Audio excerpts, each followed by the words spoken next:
Listo. Hola, compas. Espero que estén muy bien.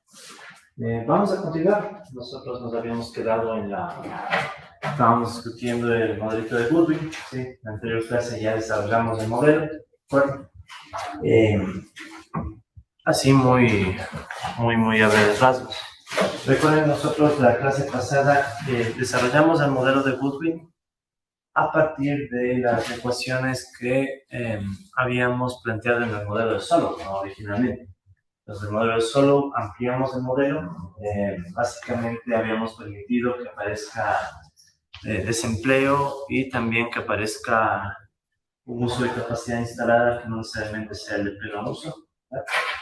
Y a partir de eso, nosotros desarrollamos una primera ecuación diferencial que ya no era para la intensidad del capital. Sí, recordarán que nosotros aquí estamos asumiendo un mundo sin cambio tecnológico. Entonces, básicamente, a través de todo ese desarrollo, habíamos llegado a plantear el modelo de Goodwin, o resumirlo, el modelo de Goodwin en dos ecuaciones, ¿no? Entonces, Goodwin. Entonces habíamos resumido el modelo en dos ecuaciones. Recuerden que tienen las ecuaciones de todo el modelo en el archivo PDF que les envié al grupo de WhatsApp hace unos días. Sí, están. Pues las ecuaciones a las que nosotros habíamos llegado eran la ecuación 25, ¿verdad? Y la ecuación 30. Sí, esas son las dos ecuaciones que resumían el modelo de Goodwin. Entonces, a ver, vamos a ver. Entonces teníamos la ecuación 25, que nos decía cómo se mueve la tasa de empleo, ¿no? Entonces recuerden que la tasa de empleo en este modelito estaba representada por la letra phi y recogía el comportamiento que antes tenía la intensidad de capital en el modelo de Solow. Es decir, aquí veíamos el comportamiento del ahorro, ¿verdad? Solo que con la diferencia de que este era un ahorro de los capitalistas, ¿no? El ahorro capitalista, uso de capacidad instalada normal, 1 menos sí. Recuerden que sí, en cambio, la participación salarial, ¿verdad? Y todo dividido para el coeficiente técnico del correspondiente al capital de la función de producción de la tierra. Eso por el un lado. Entonces, esto representaba intuitivamente, digamos, el ahorro que existe y después se puede transformar en capital. ¿Sí? Entonces, ese era un bloque de la ecuación.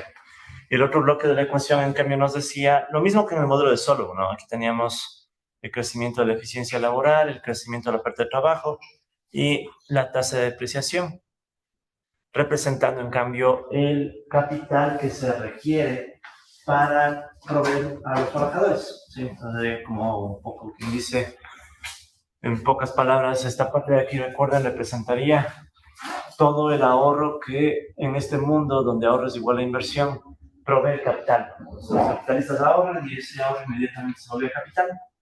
Y en cambio, por el otro lado, estaba la inversión, pero en el sentido de que es la inversión necesaria para proveer de capital a los trabajadores. ¿De acuerdo? Entonces era, digamos, una ecuación del modelo.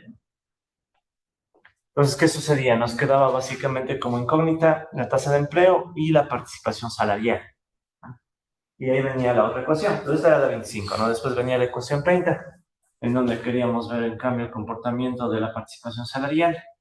Y ese comportamiento, en definitiva, estaba resumido por el comportamiento de la curva de Phillips de salario real. Lo habíamos asumido, recuerden, una función en donde, dependiendo del nivel de la tasa de empleo, crecían los salarios reales, ¿no? Y después de eso se trasladaba la participación salarial. Entonces, ya resumido, ¿qué nos quedaba? Nos quedaba, si no me equivoco, menos rho sub 0 más Q barra más rho sub 1 phi. Esta creo que es en cambio la ecuación 30. Sí, ya. He explicado tantas veces esto que yo sí debo saberme de memoria. En el caso de ustedes, obviamente, no es necesario, ¿no? Ahí están las ecuaciones. Pero lo importante, ¿no? Este cambio, recuerden, sí, esta ecuación de acá, provenía en esencia de una curva de Phillips de salario real, en donde decíamos que la tasa de crecimiento, tasa de variación del salario, W gorro o W punto sobre W, era igual a menos rho sub 0 más rho sub 1 por pi, ¿no? Donde estos términos rho eran positivos, los sub 0 y los sub 1 positivos. ¿Sí? Entonces, esa es, digamos, la pieza clave, ¿no? Para completar el sistema. Esta curva de Phillips de salario real que asumía que si subimos la tasa de empleo, ¿verdad?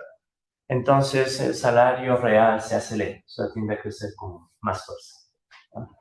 Entonces esa era la primera cuestión, ¿no? El modelo de Goodwin, ya recuerden que es un modelo sin cambio tecnológico, ¿no? O sea, es un modelo en donde no cambiaban los coeficientes técnicos de la función de Rentier, y por tanto de ahí salía la ecuación de empleo, ¿no? Porque si no nos hubiera quedado por ahí la variable de intensidad de capital, tal como es solo. Pero como no hay cambio tecnológico y estamos asumiendo tecnología de Rentier, el modelo se reducía a eso, ¿no? Entonces, lo que estábamos discutiendo en la anterior clase es, bueno, cómo entender el comportamiento de este modelo, ¿no? Entonces, habíamos dicho que podíamos estudiar el comportamiento del modelo revisando el plano de fase, ¿no? Entonces, recuerden que la idea del plano de fase es un plano en donde aquí vamos a poner las variables de estado, entendiendo por variables de estado las variables que cambian en el tiempo y me dicen en qué estado está el sistema. Entonces, las variables de estado en definitiva eran la tasa de empleo y la participación salarial. Entonces teníamos aquí la tasa de empleo, y acá en cambio teníamos la participación salarial, ¿no? Participación salarial.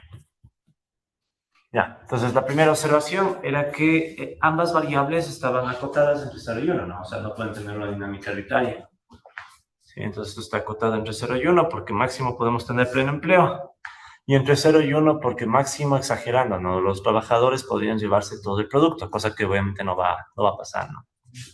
Entonces esta era la primera observación, ¿no? El modelo de Goodwin debe estar acotado en esa región para ser económicamente relevante. En caso contrario, podríamos obtener valores fuera de la región y eso no tiene sentido. Eso obligaba a que para poder estudiar el modelo necesitemos el uso de datos reales en los parámetros. Entonces aquí, ¿cuáles eran los parámetros del modelo? Eran todas las constantes, digamos así, ¿no? La tasa de ahorro de los capitalistas, el uso de capacidad instalada normal, el coeficiente técnico sigma K, la tasa de crecimiento de la eficiencia laboral, tasa de crecimiento de la oferta de trabajo, la tasa de depreciación y los coeficientes de la curva de Phillips de salario real, ¿no? Entonces, uno le daba valores a esos parámetros y permitía realizar la simulación del modelo. Vamos, buenos días. Gracias. Muy amable. Entonces, esos parámetros nosotros ya mencionamos un poco la clase pasada de donde los obtuvimos. Sí, ya vamos a reiterar eso, ¿no? Era básicamente de un trabajo de unos señores llamados, bueno, apellidados, estoy cansado, Russell y Maheshwari, ¿no? Esos dos autores, nosotros nos servían para recoger esos parámetros, ¿no? Pero bueno, lo importante, entonces habíamos nosotros visto que aquí hay un punto, ¿verdad?, de equilibrio. ¿Sí? Había un punto de equilibrio, que en esencia era el punto en donde nosotros hacíamos que las dos ecuaciones se igualen a 0, ¿no? Aquí tendríamos tasa de equilibrio y estrella. Ya no hace falta poner la ecuación completa. Participación salarial de equilibrio. Ya. Listo. Tal vez una observación que sí vale la pena hacer, ¿no? En este esquema, ¿sí? Por ejemplo, para sacar la tasa de equilibrio del empleo, tocó igualar a 0 y punto. Si ustedes se fijan, ¿no? Si lo igualamos a 0 y punto, bueno, sí punto, entonces aquí se logra despejar la tasa de empleo. Entonces, toda esta línea de acá, ¿sí? Voy a ponerle colores mejor, otros colores. Ya, un segundo, ¿no? Ya. Entonces, lo que estoy refiriéndome es esto, ¿no? Si yo tengo que encontrar la tasa de empleo de equilibrio, debo igualar a 0 la participación salarial, el sí punto. Entonces, en toda esa línea, sí punto va a ser igual a 0. ¿Sí? O sea, sobre esa línea va a suceder que el sí punto se equilibre. ¿Sí? Y entonces la tasa de empleo que está justo en a ese nivel es el que provoca que se equilibre la participación salarial. Y lo mismo va a pasar en cambio con la tasa de empleo, ¿no? Si la tasa de empleo la hacemos igual a 0, encontramos la tasa de participación salarial de equilibrio. O sea, en otras palabras, para este de acá, ¿sí? Ahí en cambio está sucediendo que el phi punto, más acá arriba, sería igual a 0. ¿Sí? Esa sería también una observación importante, ¿no? Que no hicimos mucho la la clase pasada. Permítanme poner otro color. Eso. Sí.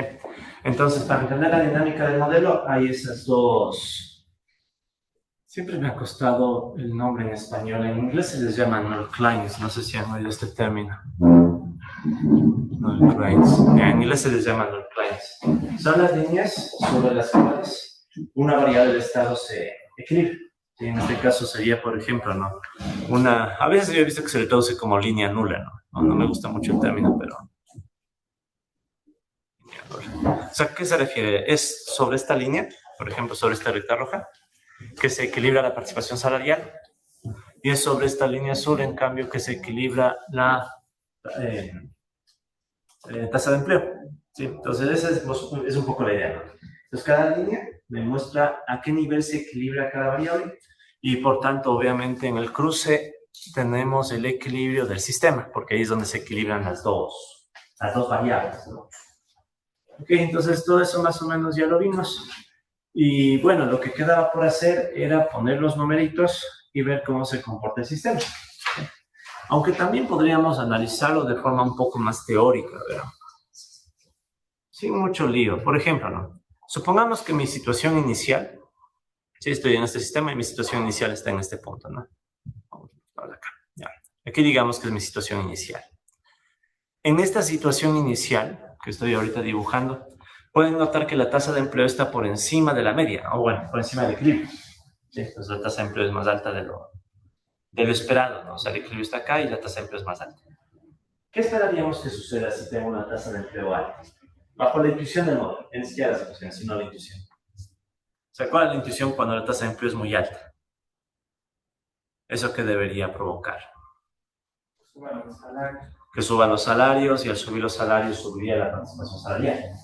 ¿Verdad? O sea, una tasa de empleo alta debería incentivar, y de hecho es lo que está pasando acá, mire.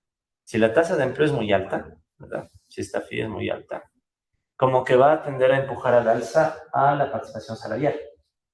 Entonces, con los valores que yo tenga por encima del equilibrio de la tasa de empleo, es de esperar que en la dirección de la participación salarial esto aumente, ¿verdad? O sea, como que me voy a mover en esa dirección, por el lado de la participación salarial, debido a que la tasa de empleo es alta.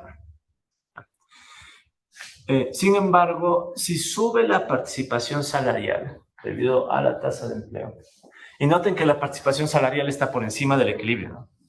¿Qué esperaríamos que pase con la tasa de empleo a futuro? Si la participación salarial es muy alta y encima más, los trabajadores tienen poder para presionar a que sea todavía más alto. ¿Sí? Es donde estamos moviéndole en cambio la ecuación acá, ¿no? Entonces aquí le estamos empujando al alza y está por encima del equilibrio. Entonces, ¿eso qué debería provocar en la tasa de empleo a futuro? En la dinámica de la tasa de empleo. ¿Sí? Entonces, como tengo un signo negativo, la tendencia sería que esto baje. Entonces, vuelta ahí hacia donde me muevo. En la dirección de la tasa de empleo. ¿Sí? Me muevo en esta dirección. Entonces, si notan que al estar en ese punto, tengo dos movimientos. En el sentido de la tasa, perdón, en el sentido de la participación salarial, ¿verdad?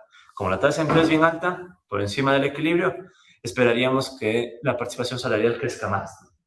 Y en cambio, por el otro lado, como tengo una participación salarial muy alta, ¿sí? ¿De acuerdo? Ese aumento adicional de la participación salarial va a inducir a que la tasa de empleo tienda a caer y nos movemos en esa dirección. Por tanto, el movimiento completo sería este, ¿no? Como quien dice, el que recoge a los dos vectores. Y porque en definitiva son vectores, ¿no? Entonces aquí tengo todo un vector que me diría que el movimiento se da en esa dirección, ¿no? Sí, entonces ya como que tengo una primera idea de hacia dónde se mueve el modelo, ¿verdad? En esta primera región. Entonces, la idea sería que cualquiera trayectoria que esté en esa zona se mueve hacia esa dirección. Luego, digamos que caigo en este otro punto. ¿Qué va a suceder en este punto? Que sería el resultado de este movimiento, ¿no? O sea, que me muevo y termino en este punto. Ahí, en cambio, ¿qué está pasando, por ejemplo, con... a ver, ¿con qué podríamos empezar? Participación salarial. A ver, noten que aquí la participación salarial sigue alta, ¿verdad? Sí. O sea, la participación salarial sigue por encima del valor de equilibrio. Entonces, eso me va a inducir en la tasa de empleo. sea, seguimos en una situación donde la participación salarial es tan alta que todavía hay como esa inercia, ¿no? De que mucha participación salarial va a empujar a la baja a la tasa de empleo. O sea, sigue cayendo. ¿Sí? Porque todavía tengo un valor por encima del equilibrio, del valor de equilibrio, ¿no?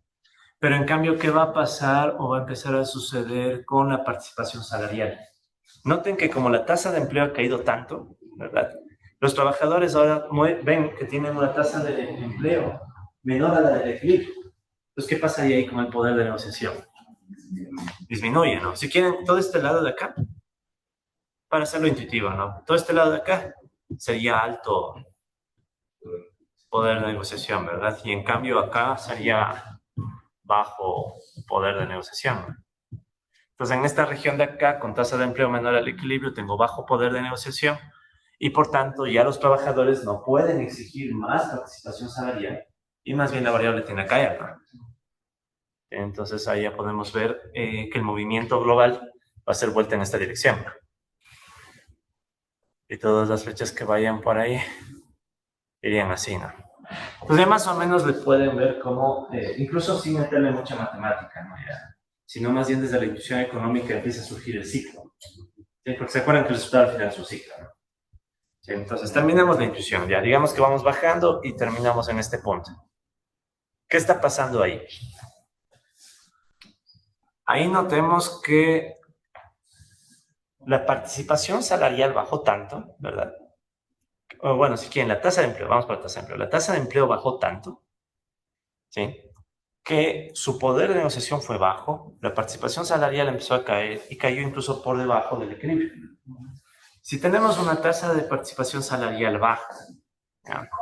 ¿Eso en qué le incentivaría a los capitalistas? O sea, ya pueden ahorrar más, pueden invertir más y ahí jalar otra vez al alza la tasa de empleo. Entonces, en la dirección de la tasa de empleo, ¿verdad? ¿Qué va a suceder? Que ahora la tasa de empleo va a tender a crecer porque la participación salarial es baja, ¿verdad? Pero, ¿qué sucede? Que como la tasa de empleo quedó baja, ¿sí? Va a empezar a recuperarse, pero quedó baja, la participación salarial va a seguir cayendo. ¿Sí? Porque miren que estamos en la región de bajo poder de negociación de los obreros. Entonces, en esencia, el movimiento, en cambio, sería en esta dirección. Entonces, es un movimiento en donde decimos, ok, los trabajadores tienen un bajo empleo, bajo poder de negociación. Entonces, la participación salarial sigue cayendo, pero cayó tanto que los capitalistas recuperan la capacidad de ahorro y empiezan otra vez a acumular con fuerza y hacer que el empleo se recupere. Claro que sería una recuperación del empleo de un punto mínimo, ¿no? Y finalmente, ¿qué nos queda? Vienes moviéndote así, vas así, llegas acá. Entonces, en este punto, en cambio, ¿qué va a suceder? Se completa, ¿no? Ahora los trabajadores están en una situación donde, bueno, primero, la participación salarial baja, ¿verdad? Como la participación salarial es baja, los capitalistas pueden seguir acumulando más y siguen empujando la tasa de empleo. Pero como ya la tasa de empleo se recuperó, en cambio ahí, ¿qué sucede?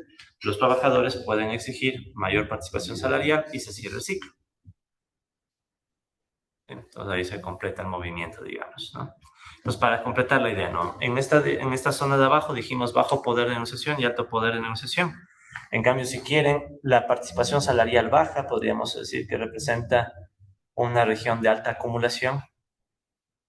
En cambio, la de acá arriba sería una región de baja acumulación, ¿no?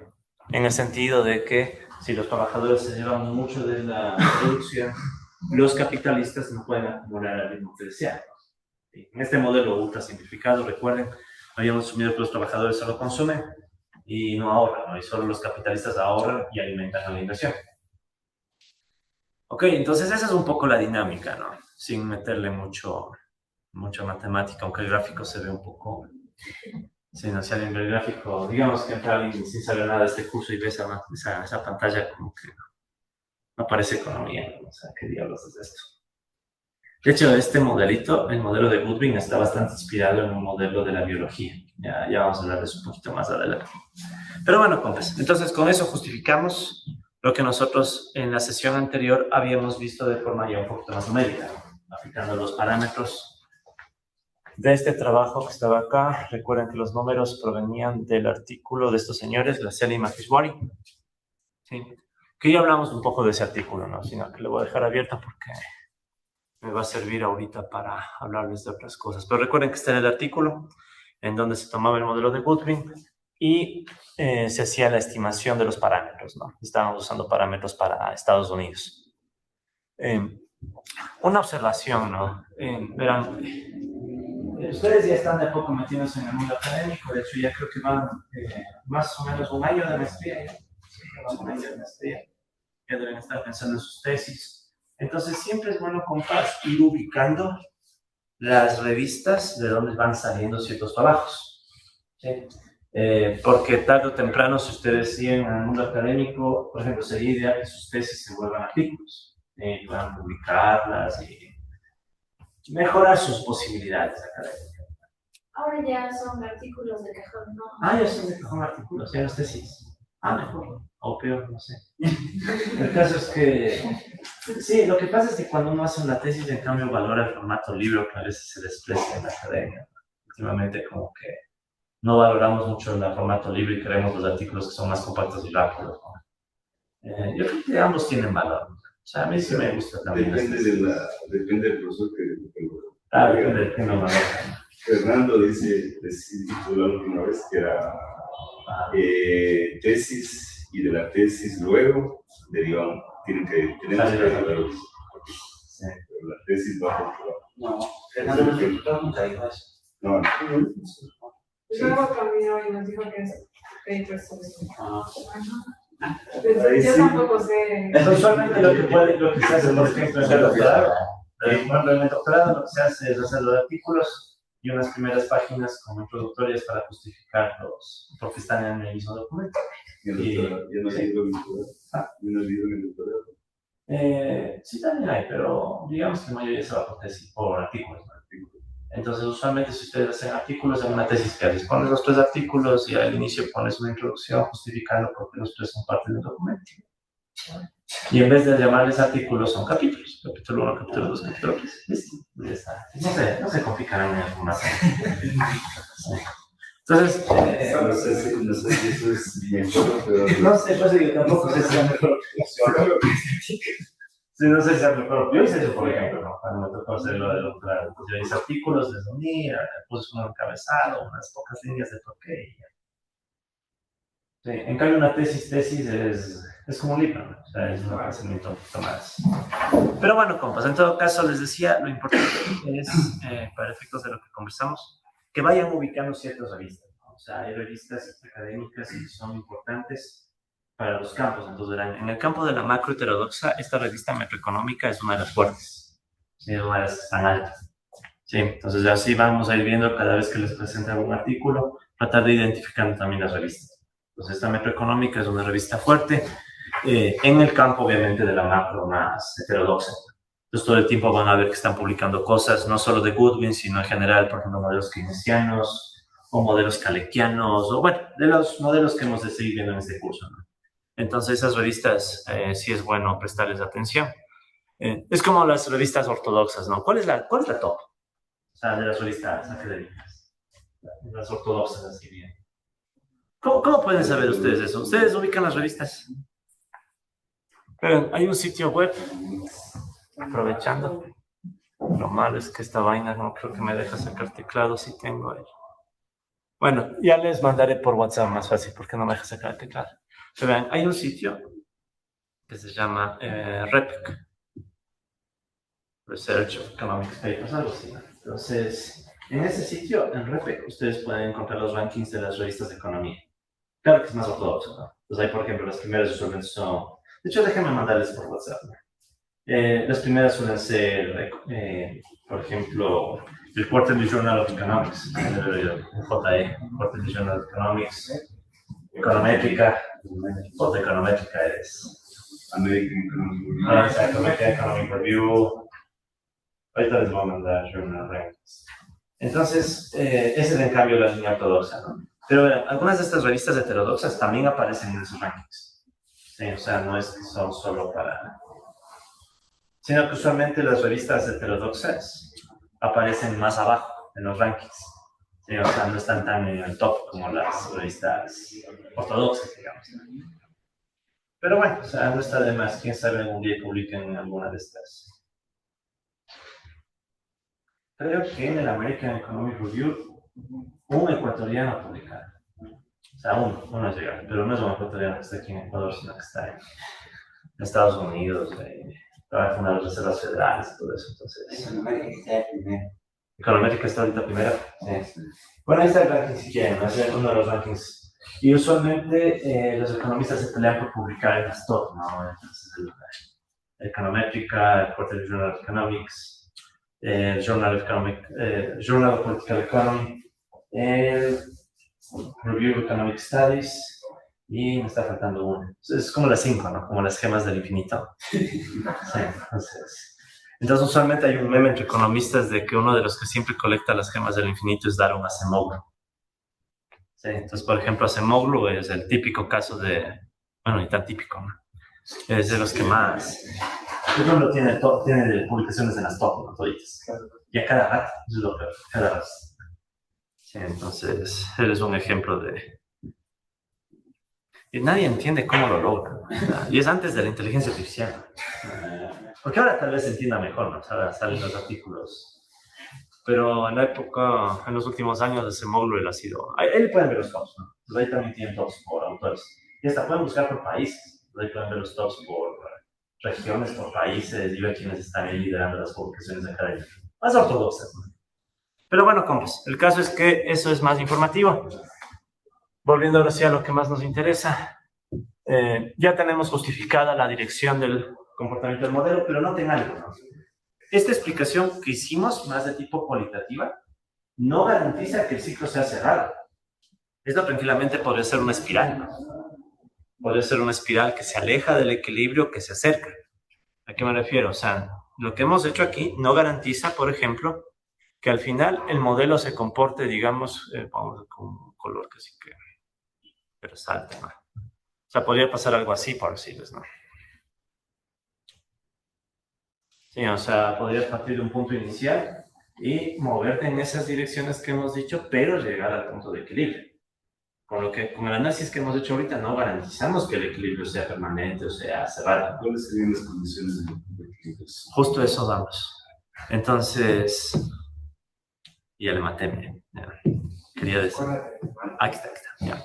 Entonces, la otra opción, ¿cuál sería? Más bien que sea, ese por ejemplo, era una espiral estable, ¿no? O sea, un punto de equilibrio que absorbe, ¿no?, a la trayectoria.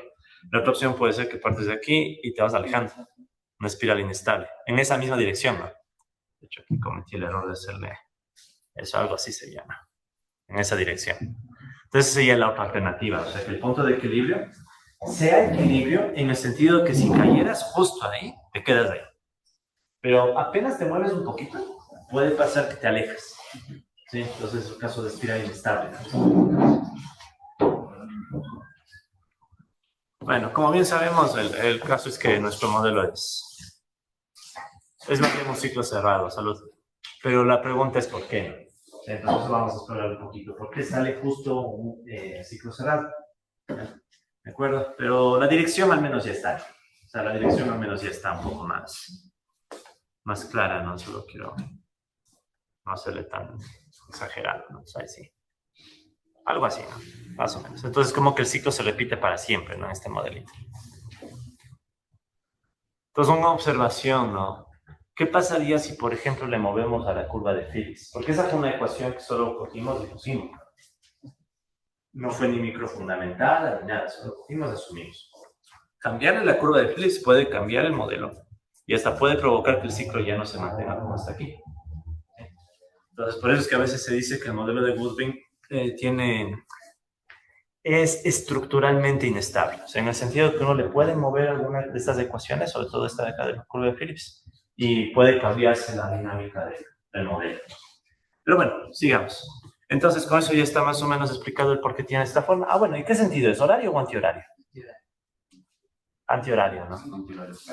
Sí. Ahí está. Cada vez es más difícil eso de horario o antihorario porque es menos común que la gente use reloj de manecillas. ¿Alguno tiene todavía reloj de manecillas? Yo no lo sé. Solo de azúcar no uso. ¿Ah? Solo de Ah, del horno, pero no lo veo para la hora. Y está, bueno, Según eso que es. Ah, está sintiendo. ¿Esa niña? ¿A qué horas murió? Sería la pregunta. 6:55. 6:55. El día no se sabe, pero interesante. Y de hecho muchas personas no saben, pero realmente Sí, ¿no? sí. Claro, es que cómo ha cambiado todo, ¿no? Sí, sí, sí. Más accesorio hoy en día. Ah. Más accesorio que otra cosa. Sí. Y el celular tiene la hora. Claro, el celular. Es chévere, es un experimento. A ver, dejen escuchar, pero me encantó eso del reloj, sí, please. Chévere un experimento que hayan hecho con un grupo de niños y adultos. Ya. ¿Cómo simulas una llamada? Ellos hacen así. Ellos hacen así, ya no hacen Ya lo hacen así. así. Nuestra generación, una llamada, Sí, claro, todavía como el teléfono. Ellos hacen ya es. así. Y el experimento realmente a todos los gorditos de la nueva generación, Y pues. bajar la ventana también. Tomar fotos, Todavía nosotros no. hacemos esto y ellos hacen. ¿Han usado alguna vez el escalar? Sí, Sí. Mandaron a revelar los rollos. sí, también. Ahí nos dan. Viví la época de Kodak, todo el tiempo. Claro. El típico de Kodak era Ecuacolor. Con color, sí. Sí, puta, eso sí es más. Y lo peor es que me hacen sentir mal porque yo sí veo la hora en el reloj. O sea, el mío sí es de manecilla y sin número. Solamente los puntos referenciales. Claro, solo los puntos referenciales más. pero. No, es que había una época que los relojes eran buenos. No lo digas. Creo que le cambió las pilas cada 5 años, algo así. Sí, o sea, es bien eficiente el manejo de energía. Interesante. Sí, pero no sabes que programa. Metiendo los números en romano. No sabes que programa. Ah, claro, hay unos con Eso números se complica romanos. más porque algunas personas no saben ver el romanos y un poco lo ven. Claro, no saben ni los números romanos. Sigue siendo material. Entonces, pegado de que solo tenía 4 puntos. Sí, No, este solo tiene las vallas, no tiene números. El hecho es que solo había los 4 Sí, claro, Yo solo no los sé cómo 4. la gente veía y era perfecto. Claro, es que uno pasa todo el día pendiente de la hora, entonces como que medio le ve y ya le da referencia. Esa era antes la idea. Sí. A mí, por ejemplo, me sirve full para no estar viendo el celular cuando doy clase, ¿no? Entonces rápido veo y ya sé en qué punto estoy de la clase, ¿no? Por eso me gusta el reloj. Pero miren, todavía creo que se entiende qué es sentido antihorario, ¿verdad? En esta generación. Ya lo traje. Sí, ya mismo ya. La siguiente. La siguiente ya no sabemos.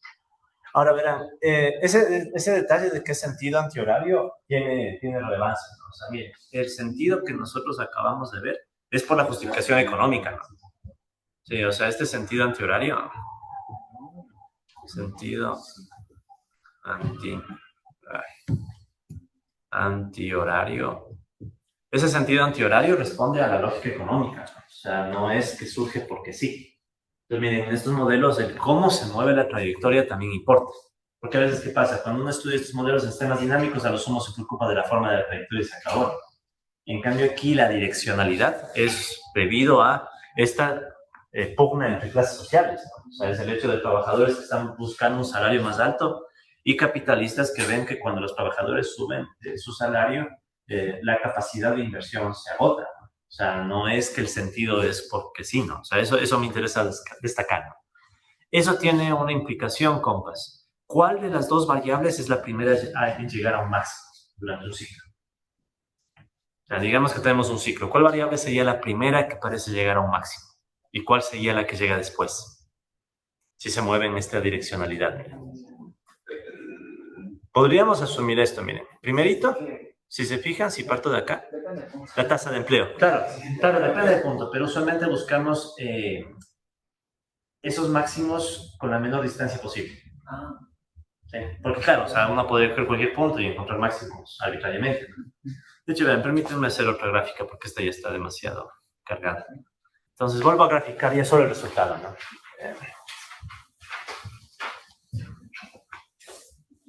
A ver, ¿cómo sería chévere? A ver, quiero que la una... Bueno, veamos.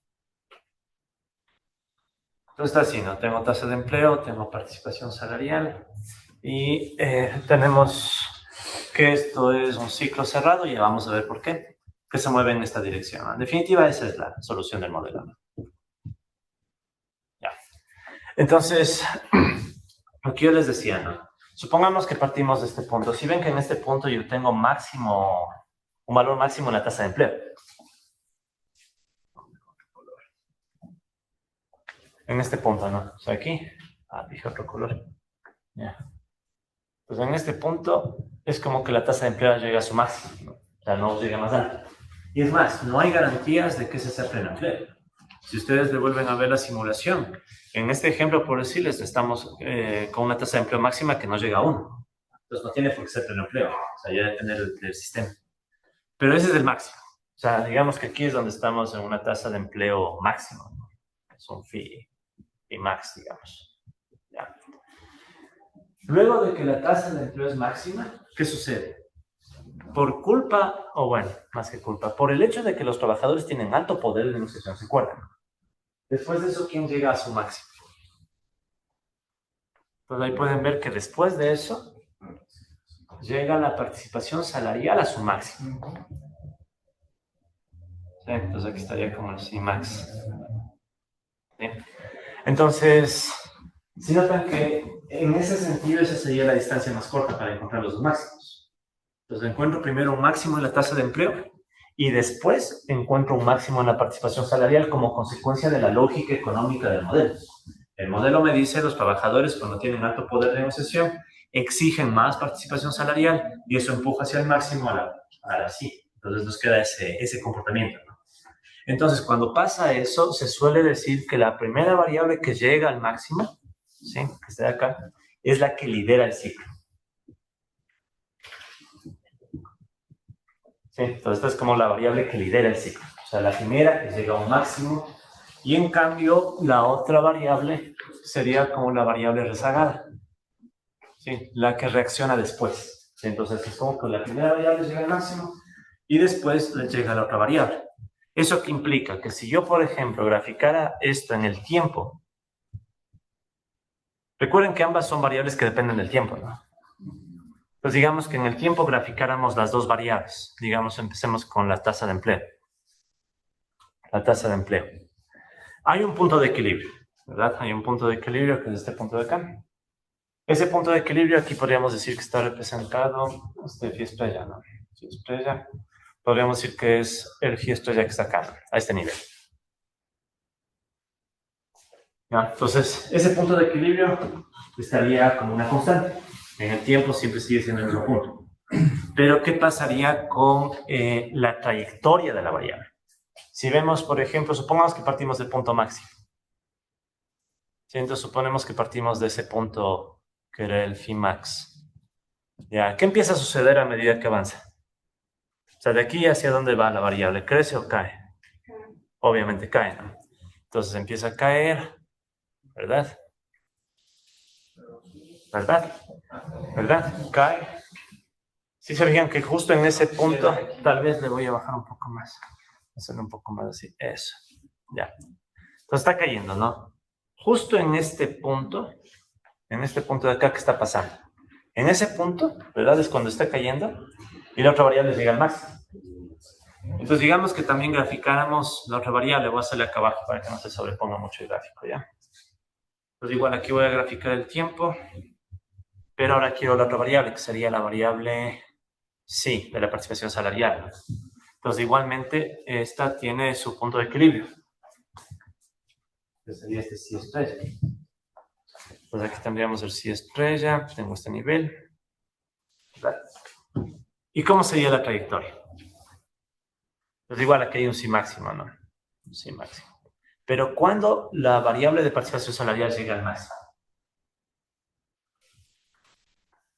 Entonces, si tengo esta situación inicial con tasa de empleo máximo, estarán de acuerdo que aquí no tengo máximo, ¿verdad?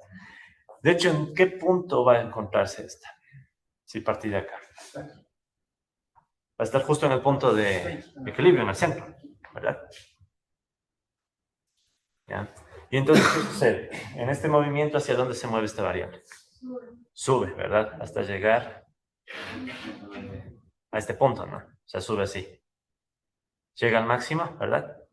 Entonces, ¿qué está representando esa parte? Esta parte es como la parte, si ven que en toda esta región la tasa de empleo está por encima del promedio, o bueno, encima de la media, o del equilibrio. Entonces, esta era la región que decíamos que tenía alto poder de negociación, ¿no? Entonces, como tengo alto poder de negociación en toda esta región, eso empuja hacia arriba la participación salarial. Pero luego de ese punto, ¿qué sucede? Al mismo tiempo, acá en cambio, ¿qué está sucediendo? En toda esta región, la participación salarial es alta y por tanto aquí es donde teníamos la baja acumulación. ¿Verdad? Porque los trabajadores están llevando demasiado desde la perspectiva de los capitalistas. O sea, bueno, si me preguntan a mí, los trabajadores jamás tienen demasiado, pero bueno, esa es otra discusión. Lo importante es que en este modelito los trabajadores se llevan tanto que la acumulación baja y por eso es que mientras esta sube, si ven que la otra cae. ¿Ya? Luego, ¿qué va a suceder? Cuando pasamos ese umbral, es como que pasamos esta región, ¿no? Pasa ese umbral y ¿qué sucede? La tasa de empleo empieza a caer por debajo del nivel de equilibrio, pero los trabajadores ya son débiles, ya no están en la región de alto poder de negociación, sino en la de bajo poder. Entonces, como tenemos bajo poder de negociación, ¿qué va a suceder acá abajo? Empieza a caer, ¿no? Empieza a caer, entonces, aquí llega un mínimo y acá llega el equilibrio. Eso en el ciclo donde estamos, estaríamos en este punto, ¿no? Pues si ven cómo empiezan a aparecer los ciclos en las variables, con respecto al tiempo. Listo, ¿qué debería pasar luego? Estamos en este punto de acá. La participación salarial sigue cayendo, ¿no? O sea, seguía esta trayectoria de acá vuelta, ¿no? La participación salarial va a seguir cayendo. Y ahí hay esta acumulación de capitalistas. Exacto, entonces ahora estamos en la región vuelta de alta acumulación. Y en la región de alta acumulación, ¿qué va a suceder? Empieza a subir la tasa de empleo, es como que se recupera, ¿no? Gracias a la mayor acumulación capitalista. ¿Sí?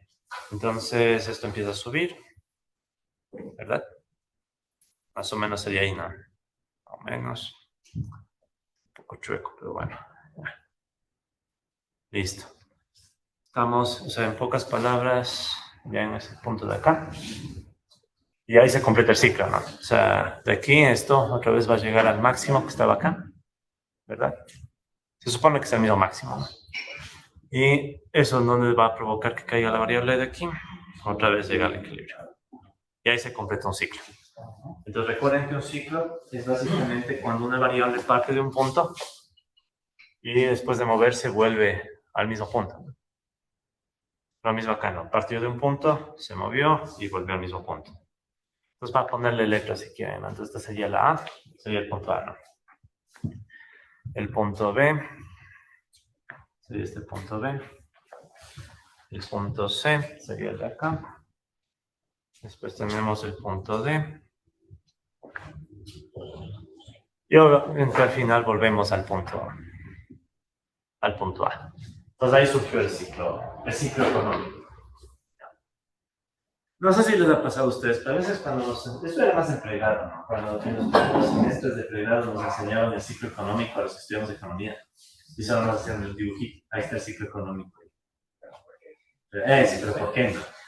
Entonces este sería un modelo para explicar el por qué. Desde el conflicto. ¿Sí? Claro, en este modelo desde el conflicto. O sea, no es el único modelo de ciclos que hay, obviamente.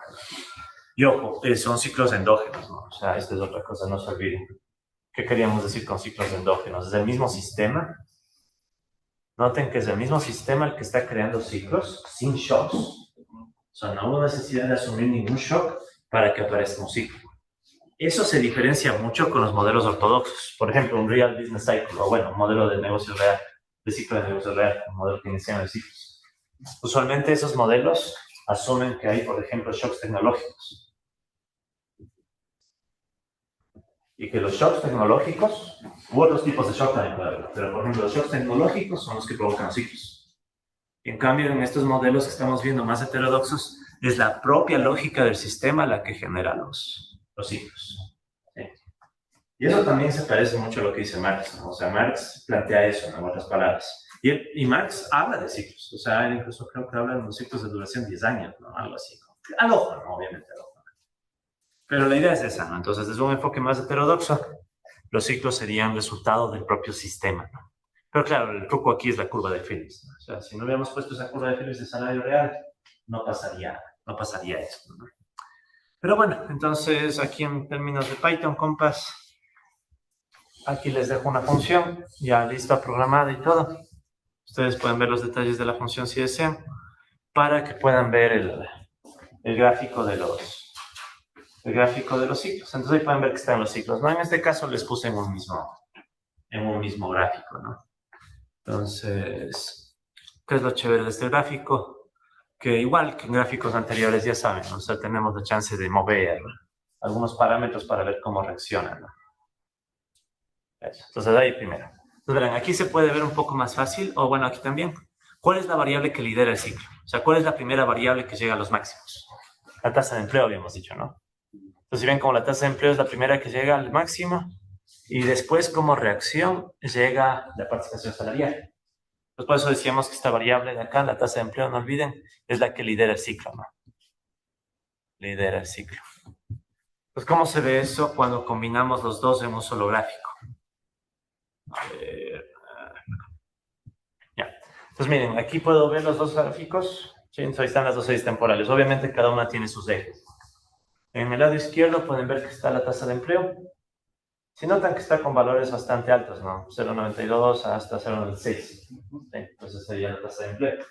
Y en cambio acá en el otro eje tengo la participación salarial. Entonces ahí pueden ver que está flotando entre 0,61 y 64. Sí, creo que les decía, ¿no? En países desarrollados usualmente entre el 60 y 70% del PIB se va a salarios. Es más bien en países como los nuestros, donde les llega un 30%, 25%. Pero es tramposa la estadística, ¿no? Porque en el Ecuador, comentario muy breve, ¿no? ¿Cómo se distribuye el ingreso? ¿Cómo en cuentas nacionales? ¿Cómo es la distribución del PIB por el lado del ingreso? El Producto Interno Bruto, ¿cómo se dividía por el lado del ingreso? ¿Se acuerdan? O sea, remuneraciones más... ¿les suena excedente bruto de explotación? O sea, el excedente bruto de explotación, digamos, que es el equivalente en cuentas nacionales a ganancias, digamos, del capital. ¿Ya? El problema aquí es que usualmente también aparece algo que se llama el ingreso mixto. Esto es más cuentas nacionales, ¿no? Entonces, ¿qué pasa? Que en el ingreso mixto está aquel ingreso que no se puede distinguir entre salario o retribución al capital. Ejemplo, un cuentapropista. Yo soy trabajador que soy dueño de mi propia empresa. ¿Soy obrero o soy capitalista? En rigor no es ni lo uno ni lo otro, ¿no? O sea, es otra clase social, es otro tipo de gente. Pero el caso es que genera ingresos, voy al PIB y esa gente se le pone en el ingreso mixto. Entonces, ¿qué sucede? En países como los nuestros tenemos baja participación salarial, pero en parte es porque muchos ingresos se los lleva gente que trabaja por su propia cuenta. Y entonces esos no son salarios. O sea, no es que yo trabajo y me pago a mí mismo salario. Anda, dile eso a un pequeño empresario, a un pequeño comerciante. No, contablemente debería ser. Debería, pero mi contabilidad lleva. Claro, por eso es que a veces hay ciertos negocios que algunos asumen que ganan, pero si hicieran las cuentas bien no ganan tanto. Por ejemplo, ¿no? Uso mi propia casa en vez de un local. Una bodeguita le hice aquí. No tomo en cuenta mi propio tiempo, ¿no? Si supuestamente debería ser un salario. La ayuda de los hijos, ¿sabes? Igual. Eso, la ayuda de trabajo no remunerado. No sé si decir más, porque es de la Explotación. Según mi hijo, Sí, es explotación laboral.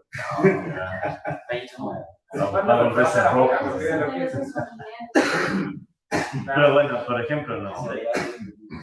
Ese tema es jodido porque, claro, uno dice hasta qué límite uno puede justificar que alguien trabaje sin una remuneración bajo el justificativo de un parentesco.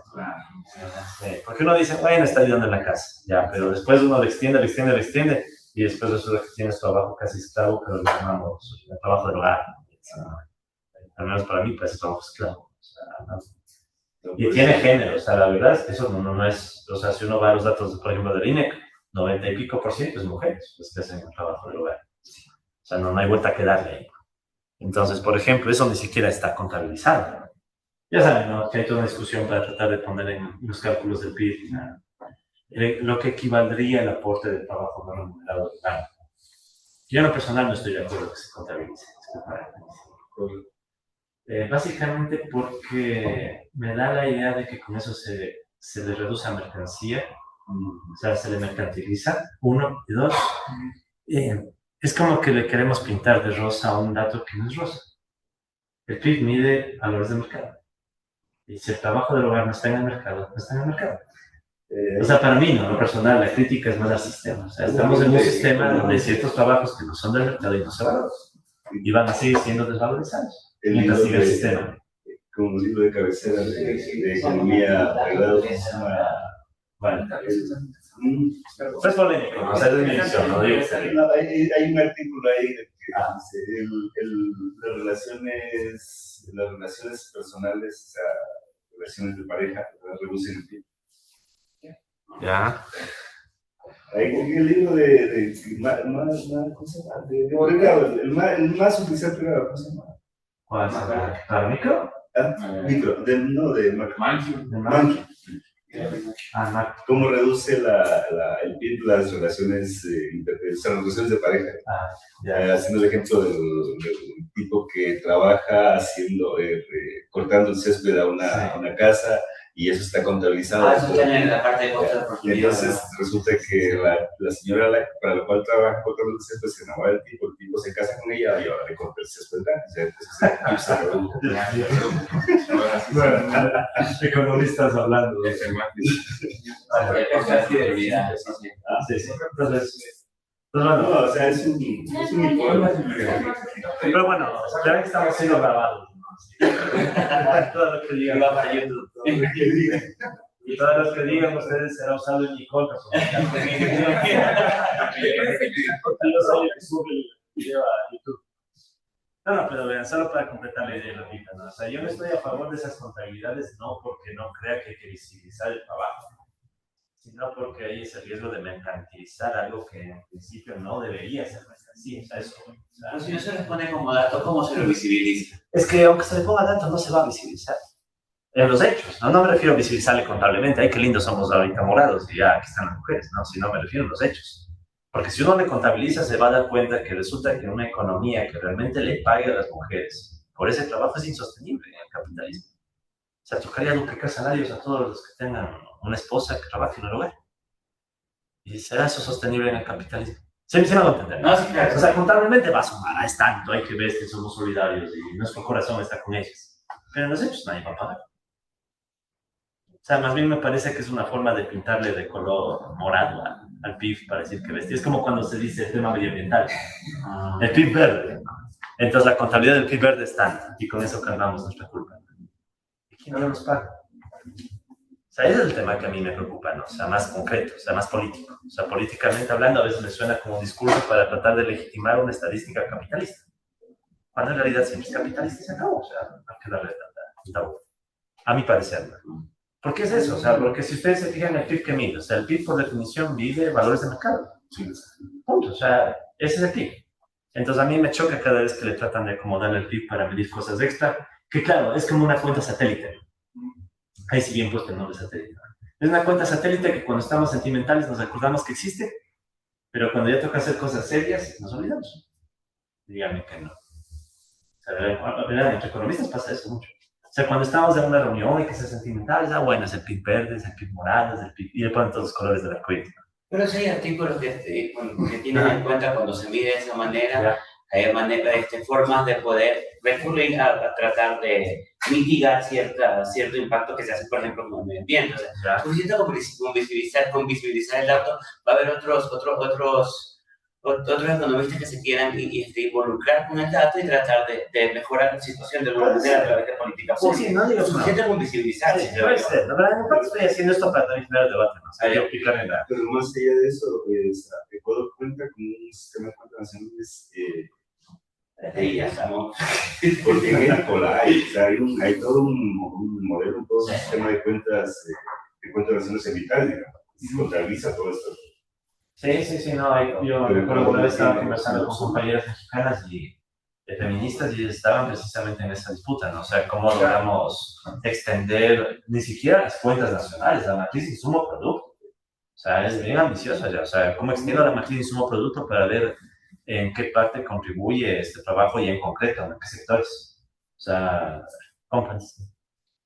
Claro, y también trabaja bastante sostenibilidad. Ajá. Y uno de los grandes puntos que se menciona es Sí. cómo se hace esa evaluación. Y ahí está el debate, o sea, muchos dicen, estás mercantilizando la medio ambiente. Sí. Y no se trata de eso, o sea, porque si usted no hace ese cálculo, ¿cómo lo previene? Ya, y la pregunta es, cuando hubo el Plan Marshall en Europa, después de la Segunda Guerra Mundial, ¿dónde estuvieron los estudios? A veces los economistas hacemos evaluación de impacto para ver cuánto un dólar extra le ayuda a bajar el problema, qué sé yo, de desnutrición a las personas. Un dólar extra, ¿no? Y estamos así, ¿no? Sacándole que es el cálculo de milímetros. Es que en el Plan Marshall hubo un consenso político de que había que reconstruir Europa y no va a estar perdiendo tiempo haciendo cálculos. O sea, eso es lo que a mí me llama la atención. Para ciertas cosas. Un mercado importante. El punto es ese también, o sea, en general, para luego dar el siguiente paso, porque si no se eleva a un plan de largo plazo, a una política pública seria. No se verá. Ya. Eso estoy de acuerdo. Y les hago otra pregunta, ¿no? Porque si no queda ahí el bonito cálculo y lo artículo y todo, pero... Yo prefiero a alguien que haga, aunque y no calcule. Pero Ya les di ese ejemplo, el Plan Marshall. Para mí el Plan Marshall es el ejemplo clásico. ¿Dónde estuvo la evaluación de impacto? Diciendo, a ver, una Europa contrafactual sin y usar control sintético. ¿Sí han visto esa metodología? Sí. Uno hubiera hecho control sintético con una Europa sintética sin Plan Marshall versus una Europa con Plan Marshall. Yo nunca he visto eso. Es interesante, ¿no? Pero sí he visto, por ejemplo, controles sintéticos de Cuba sin la revolución y con la revolución. Eso sí. O sea, es interesante. O sea, ¿por qué nadie discute? O sea, a eso voy, ¿no? O sea, en el fondo yo también soy economista y yo manejo estas herramientas, ¿no? O sea, mi debate no es la cuantificación en realidad. El debate que yo quisiera al menos dejarles es ¿qué cuantificamos y por qué? O sea, ¿y para qué, no? ¿Y hasta qué punto sirve? Porque ya les digo, o sea, yo sé que ahorita tenemos un gobierno morado. Y con eso les digo todo. Tenemos un gobierno morado. Pero bueno, yo creo que cuando las cosas se necesitan hacer, se hace. O sea, siempre tenemos discusión de que el exceso de dinero en la economía, pero en el 2020 eso es buenísima. O en el 2008, ¿quién hizo una evaluación de impacto del quantitative easing o la facilidad cuantitativa que hizo la Reserva Federal? O sea, la Reserva Federal se mandó un mega salvataje. No estaba en ese rato para ver, y si les doy $1 extra a Lehman Brothers, a ver qué pasa. Tú dale que hay que salvar eso, hay que estabilizar.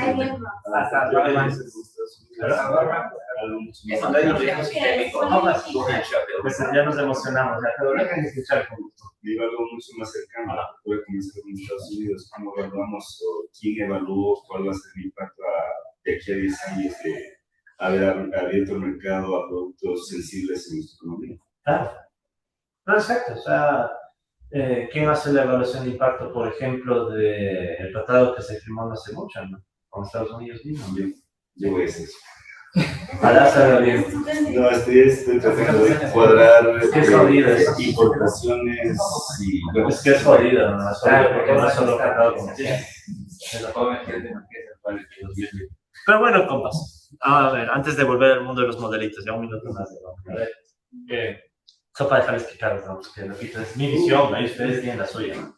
Pero vean, a mí me parece, les doy otro ejemplo, ¿no? El quantitative easing me gusta mucho. O sea, el 2008, o sea, si es un niño africano en el que quiero ver el desarrollo, ahí sí me mando una evaluación de impacto, diferencias, a veces que mejora el mundo. O un niño en la India. Eso, van a ir en la India, no sé qué. Pero si es Lehman Brothers, si es JP Morgan, si es Goldman Sachs, ahí sí, si es AIG, por decir, ahí sí metemos plata para salvarles y luego haremos el estudio. Eso, y lo que sea necesario. Y luego hacemos el estudio si es que hace falta. Yo hasta ahora no he visto una evaluación de impacto. O un contrafactual de que hubiera pasado si es que no se hacía esa ataque en Estados Unidos. Pregunta no popular. No, ahorita, es el minuto que voy a borrar en YouTube.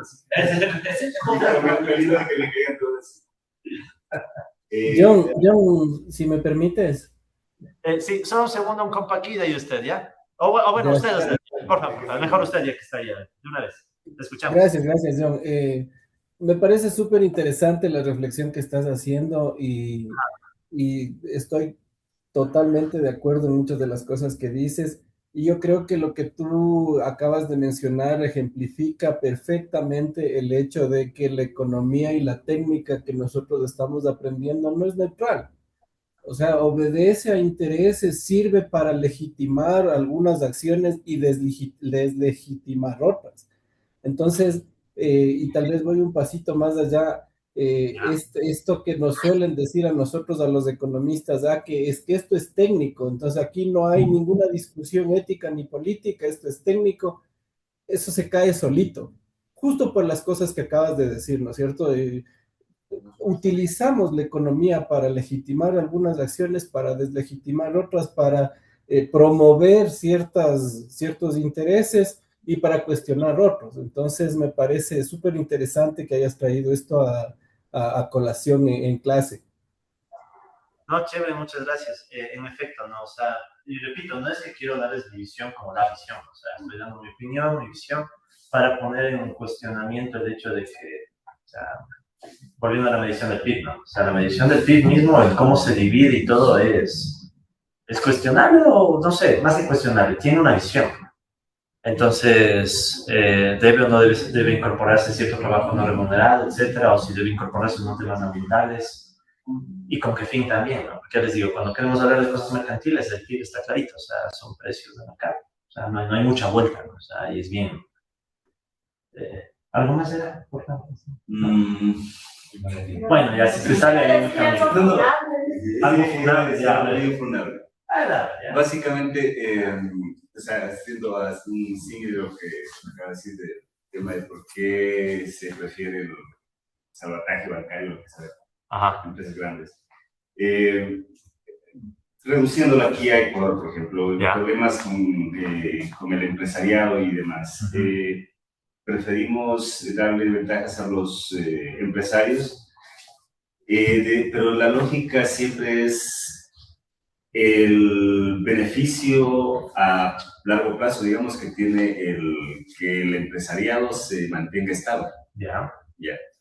Entonces, ahí la pregunta era, ¿cómo definimos qué deberíamos y qué no deberíamos entre esas dos alternativas? O sea, porque podemos preferiblemente destinar los recursos hacia las personas, o sea, el sector menos favorecido, o dar a las empresas beneficios para que se mantengan estables y puedan hacer lo que representan realmente en la economía.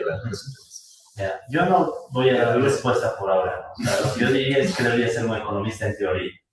O sea, en teoría un economista debería evaluar los dos escenarios, hacer un análisis técnico, levantar toda la estadística necesaria, etc. Y si nos ponemos hasta ortodoxos, ¿no? Un análisis de bienestar, o sea, ver hasta qué punto se mueve la variación compensada, la variación equivalente, pues a esos conceptos.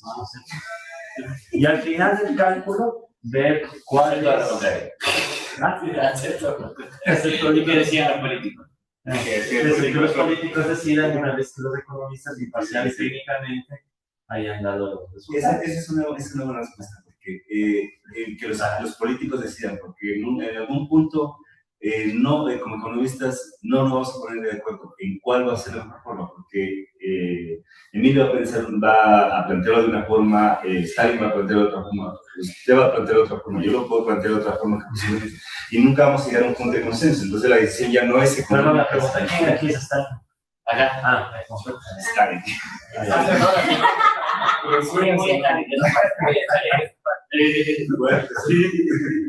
Bueno, no vamos a llegar nunca a un consenso, entonces la decisión ya no queda en manos de la economía, sino de la...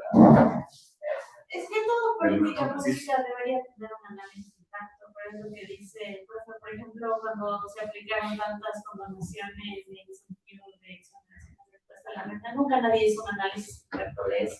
Y fue el SRI el que tuvo que mandar una alerta de que estaba dejando de conseguir bastante plata.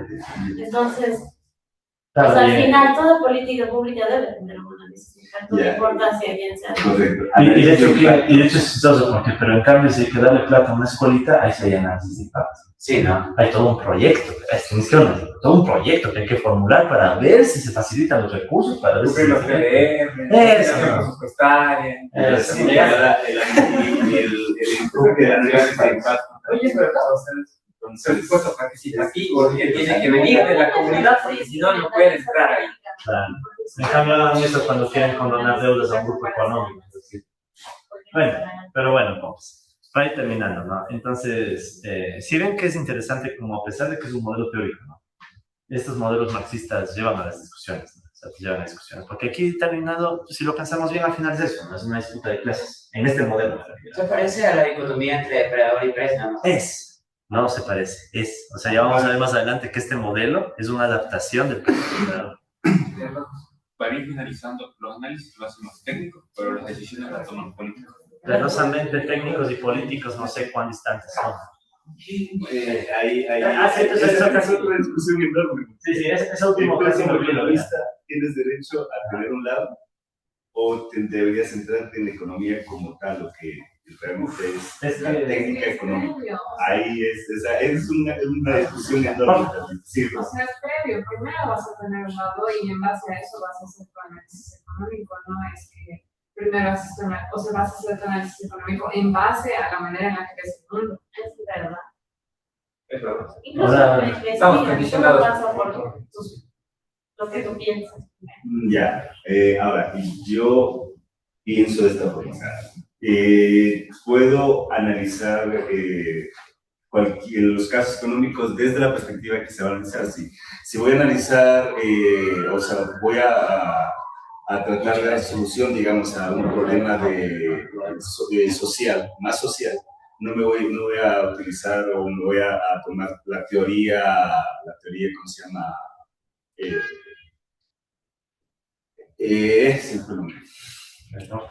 La ortodoxia para tratar de verlo desde esa perspectiva. Debería buscar otras alternativas para poder hacer un análisis más real.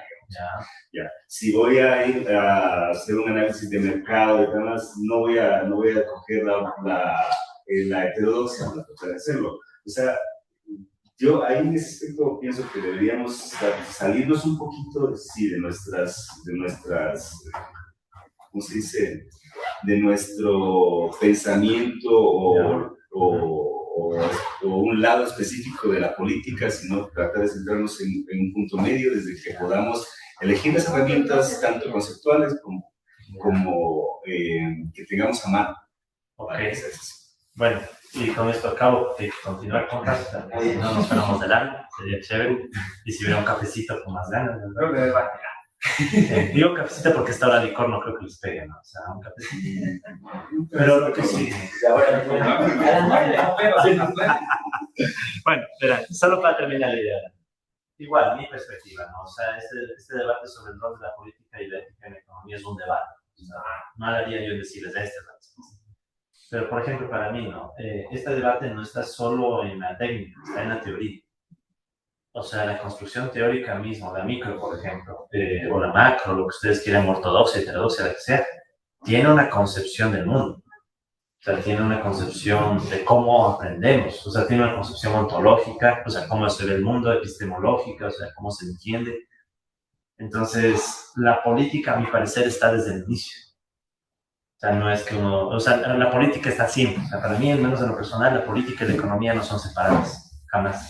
Sino que como profesión tratamos de vendernos, a mi parecer, como técnicos, diciendo que no somos políticos y que decidan los políticos, cuando solo el hecho de escoger una metodología para un tema o para el otro ya implica alguna decisión política de por medio, a mi parecer. O sea, el hecho de decidir a quién le aplico control sintético y a quién no. Sí. O sea, ¿dónde hay un control sintético de lo que le pasó a Yugoslavia? Yo nunca he visto una Yugoslavia sintética que hubiera pasado si no desaparecía y se dividía. Pero en cambio a Cuba sí hay que hacerle un control sintético sobre la revolución. Entonces eso ya me da a entender. Y de hecho sí saben que el control sintético nació originalmente para estudiar evaluaciones de impacto en el País Vasco. Claro, o sea, ¿por qué? Porque justamente en el País Vasco, ¿qué sucedía? Toda la lucha independentista. Entonces, ¿hasta qué punto la bronca independentista en el País Vasco?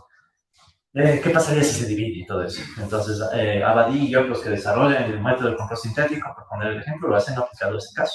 Y hay otro caso que utilizan con respecto a la Alemania Oriental, que de hecho surgió polémica porque parece ser que no tomaron bien los datos. Sí, hay una polémica porque ellos resulta que tomaron los datos mal, pero claro, como es el metodología de control sintético y todo el mundo le cita el estudio. Pero parece que hay una problemita ahí de datos. Por eso les digo, o sea, para mí la política está en todo, o sea, penosamente. Es como otro ejemplo. No sé si han oído hablar de estos economistas, Robo y Reifa. Bueno, básicamente gente que ha hablado sobre los límites de deuda para el PIB. Los límites de deuda sostenibles para el crecimiento del PIB. Hay una discusión ahí media fuerte, que básicamente por ahí descubrieron unos estudiantes de PhD que estaban mal tomados los datos. Sí, entonces así pasa, o sea que cuando es algo que te importa mucho, así está mal tomado el dato, pero si el modelo sale chévere, publicas. O te gradúas con la tesis, o sea, lo que sea. En cambio, si es algún tema medio polémico y demás, te ven hasta el milímetro. Y ya les digo, y con eso acabo, la literatura de desarrollo se loca, ¿no? Para darle $1 a un niño en la India, en África, lo que sea, bota toda la metodología, pero para darle no sé cuántos billones de dólares a Lehman Brothers, hasta ahora no. De hecho, ese sigue un tema chévere de tesis. O sea, alguna evaluación de impacto de qué hubiera pasado si... ¿Cuántos? Notarán que a mí no me gusta mucho el control sintético. Pero, sigamos, verán. Volvamos al mundo de los modelitos, ¿ya? Disculpa la verdad. Sí. El caso es, compas, que... bueno, lo real, ya. Olvidémonos de lo real y volvamos al modelo. Entonces, verán, recordemos nosotros que estábamos discutiendo la formación del ciclo, ¿verdad? Y solo para reforzar la idea, ¿no? Imaginen que ahora estas dos gráficas las juntamos y eso es lo que tienen aquí en Python. ¿Sí? Entonces, en Python pueden ver las dos gráficas y ya se me borró, pero bueno. En estas dos gráficas... ¿Cuál es la primera en llegar al pico, o sea, al máximo? Sí, justamente es primerito la tasa de empleo, ¿no? Sí, o sea, primerito la tasa de empleo es la que llega al máximo y luego de eso la participación salarial, ¿no? El CMAX. Sí, entonces ahí se puede ver más claramente esta idea que decíamos de que la tasa de empleo es la que lidera el ciclo. Sí, entonces por eso se dice, ¿no? Que esta de acá es la que lidera el ciclo porque es la primera en llegar a un máximo. Y en cambio la otra variable es la rezagada. Sí, entonces rezagada porque le sigue, ¿no? Entonces, un poco más operativa, ¿no? La conclusión es, si ustedes tienen un modelo que genere comportamiento antihorario, ¿verdad? De hecho, pongamos acá mejor. Entonces, cualquier modelo que ustedes generen con comportamiento antihorario, no tiene que ser solo este, ¿no? Sino general. Entonces, digamos que tienen un modelo que genera comportamiento antihorario, puede ser, no necesariamente tiene que ser ciclo cerrado. Ya, este es antihorario, ¿verdad? Entonces, en cualquier modelo que tengan con comportamiento antihorario, si aquí tienes la X y aquí la Y, ¿cuál va a ser la que lidere el ciclo? Sí, X. Sí, entonces, X va a ser la que lidera el ciclo siempre. X es la que lidera y en cambio Y va a ser la que está rezagada, ¿no? La variable rezagada. Siempre y cuando el comportamiento sea antihorario. Entonces, ¿qué sucede? Que puedes a veces tener modelos que más bien te den el comportamiento contrario. Entonces, si tienes comportamiento horario, ¿qué sucederá? Que ahí se cambia el orden de las variables que lideran y la variable rezagada. ¿Sí? Entonces, ese es como un detalle más instrumental para cualquier modelo que genere ciclos. En este caso serían ciclos inestables, ¿no? Pero la idea se mantiene. ¿Sí? Ok, compas, entonces, como les decía, aquí está el dibujito y ahí podemos ir moviendo algunas variables, ¿no? Por ejemplo, ¿qué pasa si muevo la tasa de ahorro de los capitalistas? Digamos que les bajamos un poco la... Bueno, subamos ya. Tengo que irle moviendo, pero no tan fuerte, sino que aquí como que no me deja cambiar los numeritos. Sí. Ya le maté. A ver. Eso ahí, por ejemplo. Ya, entonces, ¿qué pasa con la tasa de ahorro? Subió un poquito. Entonces, ¿sí ven cómo se empiezan a mover los ciclos, no? ¿Sí? O si movemos una variable menos fuerte, a ver, veamos qué pasa si muevo la depreciación, le bajo. Mucho. Ya.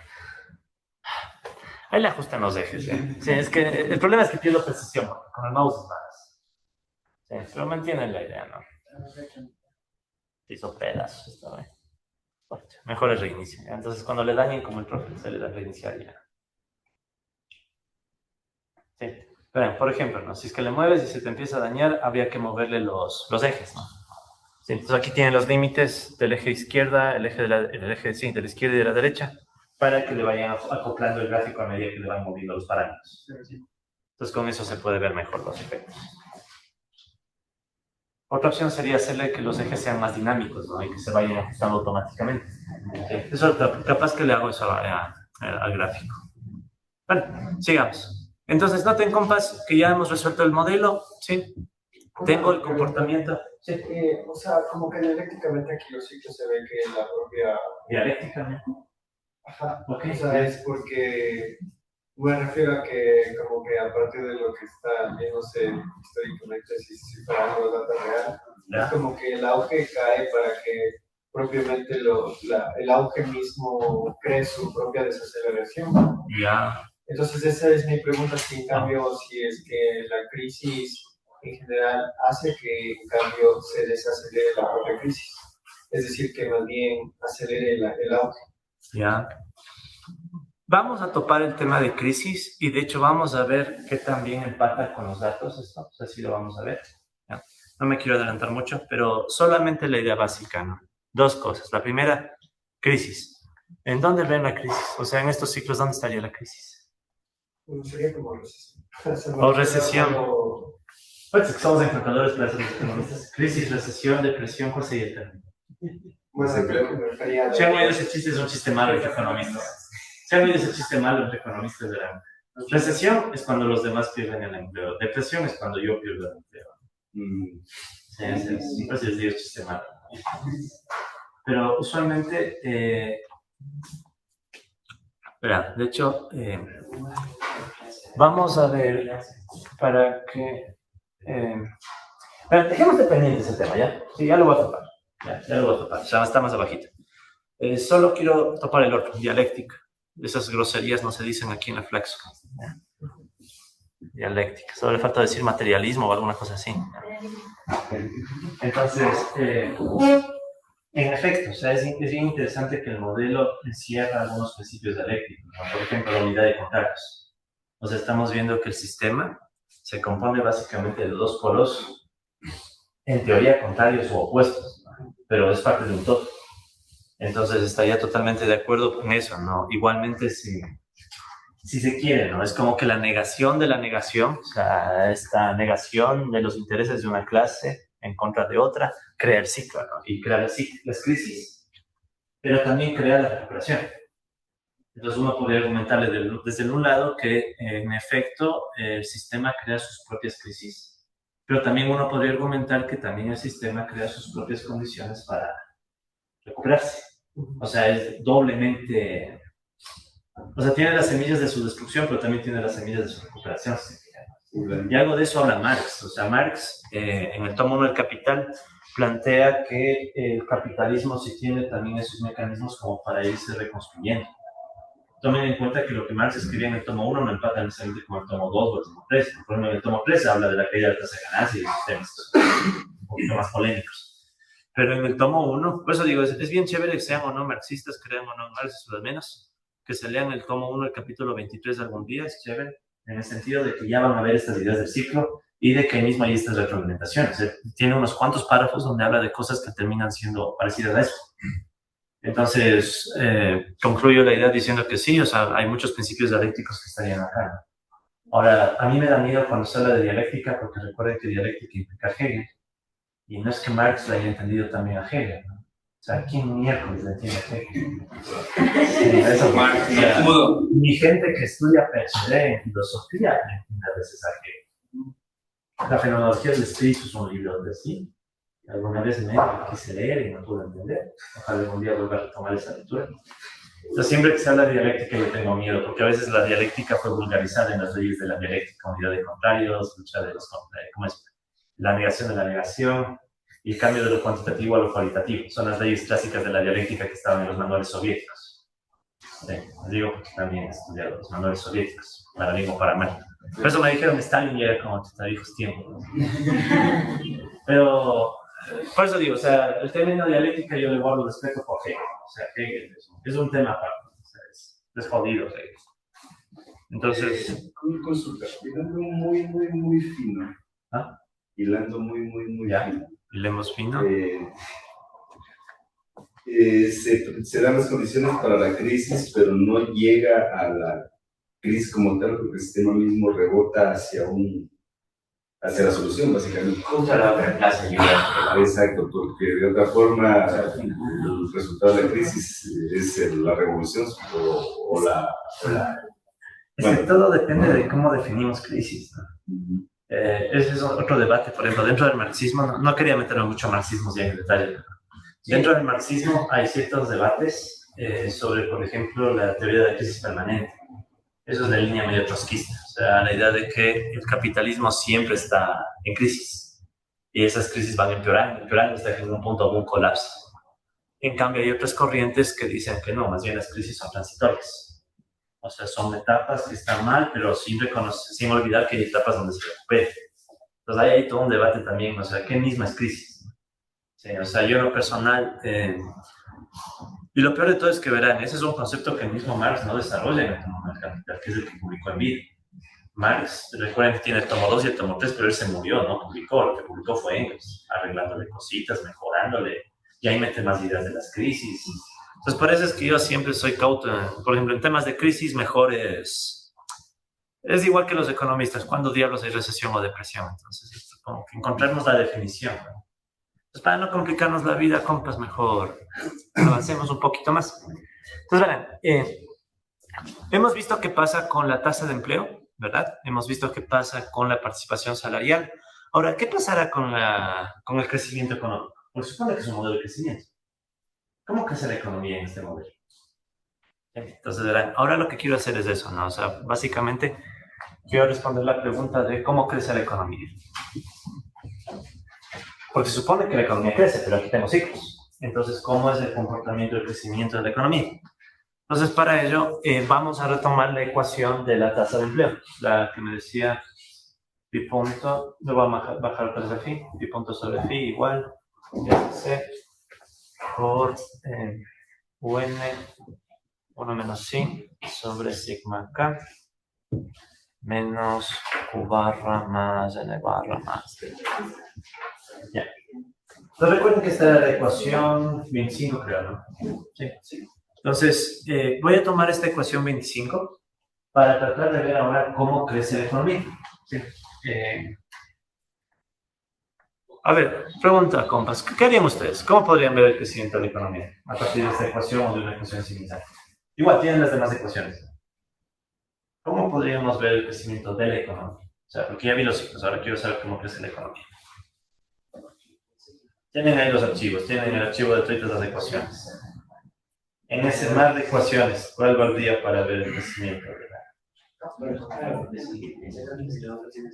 ¿Ah? Dejo constantes las variables para que no crecen las otras. Las que generan el ciclo, trato de dejarlas constantes y que crecen las otras. Ya, puede ser. El problema es que en esencia esas variables no van a ser constantes. Sí. O sea, solo son constantes en el punto de equilibrio. Claro. Y ahí no se da el crecimiento en el equilibrio. O sea, sí puede haber crecimiento en el equilibrio. El problema es que la economía nunca está en ese punto. O sea, si le ven aquí, eso es lo llamativo, ¿no? En este modelo jamás la economía se queda atrapada en el punto de equilibrio. Más bien es como que el punto de equilibrio me estaría dando la tendencia. Sí, es como que tengo ciclos y la tendencia. Entonces el punto de equilibrio me daría la tendencia. Más que el punto donde está la economía. ¿Ya? Ahora depende de los números. Ya. Entonces, para posicionar un poco las ideas, ¿qué es lo que queremos hacer ahorita? Lo que yo quiero hacer ahorita es saber, en pocas palabras, cómo crece, por ejemplo, el capital. ¿Sí? Si yo reconozco cómo crece el capital, recuerden que estamos en un mundo sin cambio tecnológico, ¿no? ¿Qué era el sigma K? ¿Se acuerdan? La relación entre capital y producto, ¿no? Capital utilizado versus cuánto se produce. La Y, ¿no? Entonces, básicamente, ¿qué sucede? Si yo asumo que no hay cambio tecnológico, se queda constante. Asumo que el uso de capacidad se queda constante en un nivel normal. ¿Qué pasa entonces entre K y Y para que todo se quede constante? O sea, necesariamente el crecimiento de K debe coincidir con el crecimiento de Y. ¿Sí? O sea, numerador y denominador deben crecer al mismo ritmo para que todo se quede constante. Entonces, si yo logro identificar el crecimiento del capital, puedo saber cómo crece la economía. Bajo todos los supuestos, no repito, no hay cambio tecnológico y asumimos que el uso de capacidades es igual al normal. Entonces, lo que queremos encontrar, compas, una ecuación que me diga cómo crece el capital. Ya. Ok, ¿cómo crece? A ver, entonces más de ecuaciones. ¿Cómo podríamos hacer? En la 5. En la 5. Exacto, ¿no? Sí, sería la ecuación 5, ¿verdad? O sea, la ecuación 5 es la ecuación que me decía justamente que el capital se expande por el ahorro, ¿verdad? A ver, sigamos el orden que está aquí. Bien, 1 menos sí, ¿verdad? El ahorro menos delta K. O sea, era definitivamente, esto venía de la igualdad ahorro-inversión. Ahorro igual a inversión. Vale. Entonces, de esa igualdad ahorro-inversión, ¿sí? Recuerden que el ahorro venía por el lado de los capitalistas y la inversión, en cambio, venía por el lado de la expansión del capital, dejando de lado el efecto de la depreciación. Entonces, si yo divido aquí para acá, directamente voy a tener que K punto sobre K es igual a SC Y1 menos I sobre K menos delta. Listo. ¿Y qué puedo hacer con eso? Ya, delta. Y notemos que el Y sobre K, ¿verdad? A la final es esto, ¿no? O sea, aquí era igual Y sobre K. Entonces aquí puedo despejar Y y K. Entonces Y va a multiplicar, K va a dividir. Sería lo mismo que uso sobre sigma K. Entonces podríamos, en vez de poner Y acá y aquí K, poner directamente UN y sigma K. Pues miren lo que estoy viendo acá. O sea, ¿qué estoy tratando de mencionar? Esta parte de esta parte de aquí, de hecho está en esta ecuación. Es este bloque y el delta. Entonces, esos elementos son los que crecen y provocan la expansión del capital, que luego se refleja como expansión de empleo. Sí, pero sí sabía de dónde salió. O sea, básicamente sacamos la igualdad ahorro-inversión, de ahí teníamos la expansión del capital, esta era la ecuación 5, este K le mandé a dividir y ya me quedó. Y también observamos esta división, Y sobre K, ¿no? Que era lo mismo Y sobre K que UN sobre sigma K. Entonces, miren lo interesante, si el sí tiene ciclos, ¿verdad? La participación salarial. Eso aquí más se le va a trasladar, o sea, ¿a dónde más van a caer los ciclos? Todos los demás son constantes. ¿Quién no es constante? K. O sea, K punto también va a tener ciclos. O sea, ¿qué significa eso? Habrá etapas donde el capital crece más rápido y etapas donde el capital crece más lento. ¿Sí? Entonces, así se ve, ¿no? O sea, si el sí tiene ciclos, la única opción es que los ciclos se transmitan a K punto. Pero ellos sí permitirían que...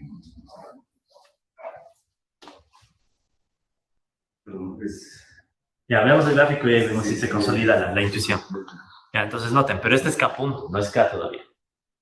Sí, o sea, es como decirles, ¿no? Hay etapas donde el capital crece 10% y hay otras etapas donde el capital crece 1%, ¿no? Entonces hay etapas donde crece más y otras donde crece menos. Pues eso es lo que se está haciendo aquí, compas, ¿no? Entonces aquí se saca esa ecuación, la misma que sacamos ahorita. De hecho, aquí estaba la explicación, ¿no? Usas la 5, la 6 y la 13.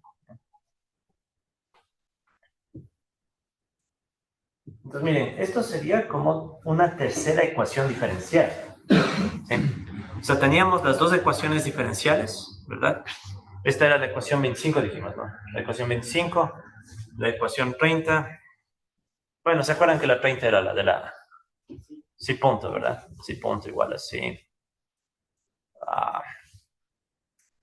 Depende de phi, ya. Para no ponerle toda la ecuación. Pues se acuerdan, o sea, tenemos las dos ecuaciones. Y esta, si quieren, sería una tercera ecuación. ¿Qué número le puse esta? Al K punto. La 35. Entonces, miren, es como que le estoy expandiendo el sistema. El sistema originalmente tenía dos ecuaciones. Con esta le puedo expandir a un sistema de 3 ecuaciones diferenciales, donde aparece una nueva variable que sería el capital. ¿Sí? Esto es estrictamente para en las simulaciones poder sacar el comportamiento de K. ¿Sí? Entonces, como quien dice, ahora voy a resolver un sistema de 3 ecuaciones diferenciales, que obviamente eso ya no se hace a mano. Entonces, ahí sí ya toca usar Python mismo. Entonces, pero sí le captan la idea, ¿no? O sea, el mensaje es, tenía las dos variables del Goodwin original y le estoy incorporando una tercera variable que es el capital para ver cómo crece. ¿Y por qué quiero ver cómo crece el capital? Porque en este mundo de supuestos veo si crece el capital, el crecimiento del capital va a coincidir con el crecimiento de la producción. ¿Sí? Listo. Entonces, verán, aquí están unos códigos que me permiten sacar las gráficas de las series temporales de este sistema tridimensional, pero solo voy a graficar el capital. ¿Sí? Ustedes pueden ver los detalles. Si gustan, a mí lo que me interesa es que entendamos esta gráfica. Entonces, ¿qué está pasando en esta gráfica, compas? Es la serie temporal del capital, solo del capital. Sería equivalente a las... Es como estas gráficas, ¿no? En el tiempo, pero de la tercera variable, que en este caso es la variable capital. Entonces, ¿qué quiere decir ese gráfico? ¿Qué está pasando ahí? O sea, a medida que avanza el tiempo. A medida que avanza el tiempo, ¿verdad? Es como que se mezcla... Pero igual se sigue acumulando. Exacto, ¿no? O sea, es como que se mezclan dos cosas, ¿no? Crecimiento y ciclos. Sí, o sea, a ver, hagámosle otro gráfico. O sea, miren esto es lo interesante. Cuando le extendemos al modelo de Goodwin con la tercera variable y me enfoco en el capital, por eso es que no les puse a todas las demás variables, ¿no? Porque ¿qué pasa con el capital? Le pones un valor inicial y desde ese valor inicial pasan dos cosas. Hay una tendencia. Esa tendencia sería la que está provocada por el punto de equilibrio. Pero alrededor de la tendencia que está pasando. Ciclos. O sea, este es el mérito del modelo de Goodwin. Que Goodwin mismo ni le menciona mucho. O sea, es como que, esto está implícito. Pero si uno le desarrolla, resulta ser que el modelo combina ciclos y crecimiento en un solo sistema. ¿Sí? Entonces, eso es lo interesante, ¿no? Entonces... El capital nunca deja de crecer, pero sí está matizado por el momento en el que la participación laboral sube. Exacto. El capital se ralentiza. Exacto, o sea, el capital como tal sigue creciendo, pero crece a veces más rápido, a veces más lento. Por eso es que tenía conflicto con la pregunta sobre la crisis. Desde este enfoque, desde este modelo, en promedio el capital sigue creciendo y seguirá creciendo. Pero hay etapas donde crece más, otras etapas donde crece menos. O sea, en pocas... Este no es un modelo para el colapso del capitalismo ni nada de eso. Es un modelo de crecimiento, con ciclos. ¿Sí? De hecho, por eso mismo es que Goodwin, el propio Goodwin, los tipos son genios. En su artículo original, el artículo original de Goodwin se llama A Growth Cycle. Ese de 4 páginas o 5 páginas se llama A Growth Cycle. Y nunca pone esa gráfica. O sea, le deja al lector como, ¿cómo es? Cuando haces eso te dicen, este ejercicio queda para el lector. Algo así más o menos. Pero es eso, o sea, es un ciclo de crecimiento. Entonces el artículo le llamó así porque en esencia es como que los ciclos de la lucha de clases se transmiten a todas las variables que van a crecer, pero cíclicamente. ¿Sí? Entonces eso ya es también discutible, ¿no? O sea, ¿qué tan marxista realmente es eso, ¿no? O sea, puede haber un debate ahí, pero no me quiero meter en ese debate. Lo que me interesa entonces, compas, es que vieron que surgió ya el crecimiento del capital. Y también podríamos ver el crecimiento de otras variables, ¿no? Si quisiéramos. Pero con esa es lo suficiente. Ahora, ojo, si esta es una tercera variable, podría combinarle con las otras dos, pero ¿en dónde vendría la combinación? ¿A qué me refiero? Digamos que yo hago un gráfico ahora en 3 dimensiones. Ya, digamos que este es un esquema en 3 dimensiones. Supongamos que aquí en el piso, por decirlo, es como esa esquina. Entonces, supongamos que en el piso están las variables que teníamos hace rato, o sea, la participación salarial y la tasa de empleo. ¿Ya? Pero ahora digamos que en el tercer eje ponemos el capital. ¿Cómo se vería la gráfica? ¿Sí o no que entre estas dos hay ciclo? ¿Verdad? De hecho, era ciclo antihorario, ¿no? O sea, sería así, ¿no? Si es que no le proyectáramos todavía, ¿no? Así, ¿no? Si es que aún no le proyectáramos. O sea, esto es como lo que tendríamos en el piso, digamos. Así. Pero si tengo la tercera variable que se está expandiendo, ¿cómo quedaría la gráfica? Sería como una espiral.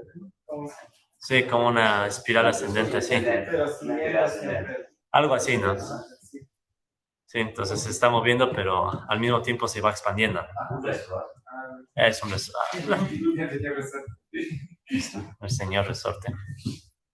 Pero es que sí caché la referencia. A ver, entonces, eso es lo que está acá, ¿no? Entonces aquí tienen otra función en Python, ustedes verán los detalles. ¿Dónde está ese gráfico? Pero bueno, me salió así, ¿no? Pero se cacha la idea. Entonces tenemos las dos variables, ¿sí? La variable de participación salarial y tasa de empleo, y también la del capital. Entonces, ¿qué está haciendo? La del capital es como que le está jalando así, ¿no?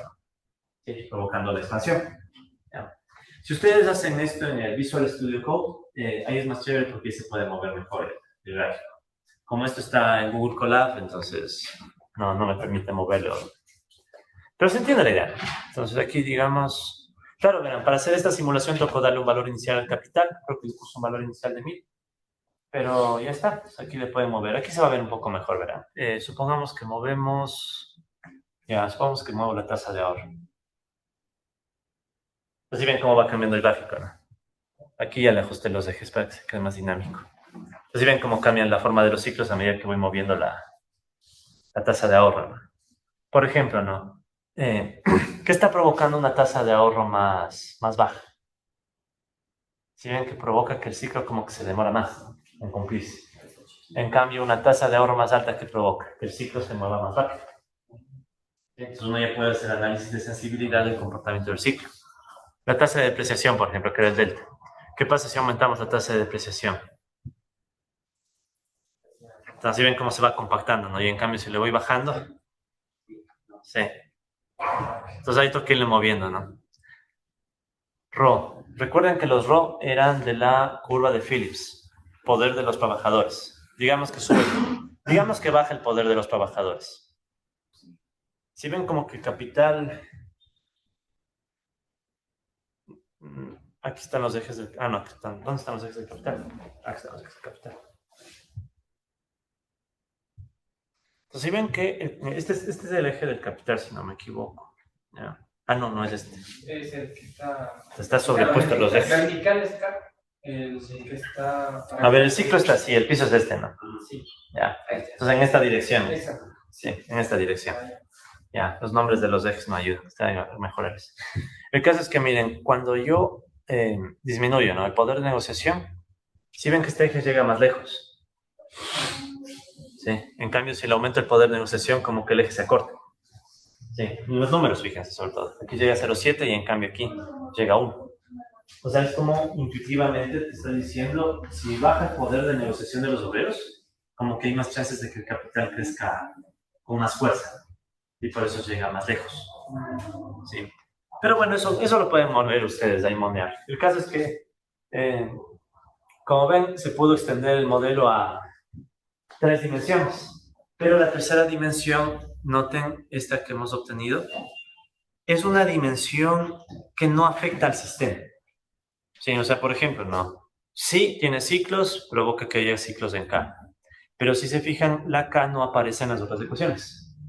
Entonces, básicamente, lo que pase con K no va a alterar al sistema. O sea, el sistema en realidad son solo las dos ecuaciones. Y esta es una ecuación adicional que no tiene efecto en la dinámica cíclica. O sea, no golpea, no retroalimenta. ¿Sí?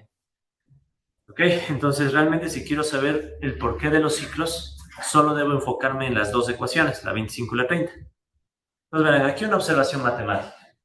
No me meto mucho en esto porque en teoría entiendo que ustedes ya han visto estos temas. Pero ¿cómo puedo saber si realmente los ciclos son cerrados o no? Analizando la matriz jacobiana. ¿Sí? Entonces, pues les digo, no me quiero detener mucho tiempo acá. ¿Cuál era la idea de la matriz jacobiana? O sea, sacar las derivadas parciales de cada ecuación con respecto a las variables de estado, ¿verdad? Y evaluarla en el punto de equilibrio. ¿Sí? Entonces aquí ya está, ¿no? O sea, aquí les dejo unos códigos compas en Python para que ustedes saquen la matriz jacobiana y después sustituyan el punto de equilibrio. ¿Sí? Entonces ya quedan ahí los códigos. No me meto mucho en eso, sino más bien en la pregunta, ¿qué debía pasar con esta matriz para saber el comportamiento del sistema? Pues ahí lo que se hacía era el estudio de la traza y del determinante. ¿Sí? Entonces, cuando uno estudia la traza y el determinante, de hecho aquí están las ecuaciones para sacar la traza y el determinante, ¿no? Entonces, miren, la traza del sistema sale 0 y el determinante sale positivo. ¿Sí? Ustedes revisan los signos, es positivo. ¿Sí? Entonces, ¿qué significaba que la tasa sea 0 y el determinante sea positivo? Eso implicaba que el polinomio característico, ¿sí?, tenga valores propios que son exactamente imaginarios. ¿Sí? ¿Sí? Entonces eso ya, repito, no les detallo porque ustedes creo que son pro y expertos en esos temas. Y si es que no son pro y expertos, ya está en pacto. O sea, entonces aquí está el cálculo de los valores propios. Entonces miren, ¿qué es lo interesante? Les dejo los códigos de los valores propios también. Entonces ahí están los códigos de la matriz jacobiana, los códigos de los valores propios, que imagino ustedes ya han de haber calculado antes esto. Y es más, con la parte imaginaria uno puede sacar la periodicidad. ¿Qué era la periodicidad? Una ecuación que te permite calcular cuánto duran los ciclos. Ahora, como la memoria es frágil, compas, en el mismo notebook les dejo este gráfico para que se acuerden. Entonces, en ese gráfico está el resumen del comportamiento del sistema dependiendo de la tasa y el determinante. ¿Sí? Imagino que este gráfico sí lo estudiaron, ¿verdad? En su momento. La línea dinámica Gauss. Es de Strobitz. Sí, de Strobitz. Entonces, digamos que esta es una extensión del libro de Strobitz mismo. Ahí les dejo el enlace de la publicación original. Ahí le pedí a ChatGPT que me dé traduciendo. Lo interesante, miren, entonces aquí tienen traza, determinante, y según la combinación de traza y determinante uno puede ver cómo se comporta el sistema. Entonces, en este caso, ¿cuánto dijimos que era la traza del sistema?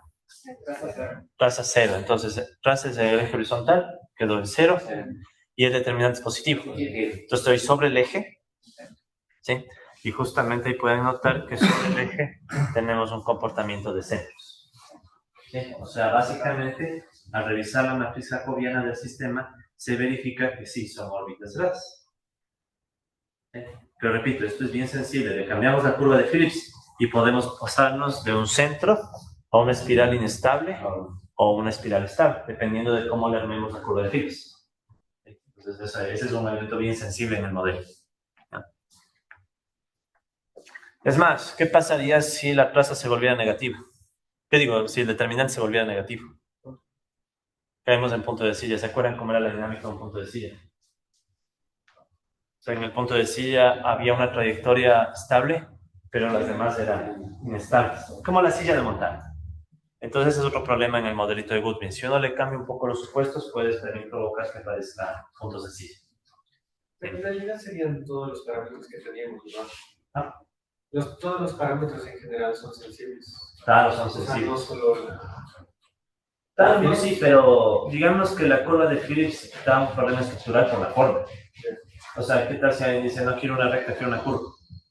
En teoría estaría bien también. Sí. Pero solo con ponerle la curva, si es que la curva no se le... O sea, toca meterle algunos supuestos para que la curva no me desestabilice el sistema. Por ejemplo, la utilización también como es normal. Si la subimos un poco, le bajamos. No, claro. O sea, vamos al determinante. Ya me emocioné. A ver, vamos un ratito al determinante, a la fórmula del determinante. Estas ya son preguntas muy técnicas, ¿no? Así que no se preocupen mucho. Pero bien, en esta fórmula del determinante, ¿sí?, aparece el uso de capacidad. Entonces uno podría decir qué pasa si es muy baja y esto se vuelve negativo. ¿Sí?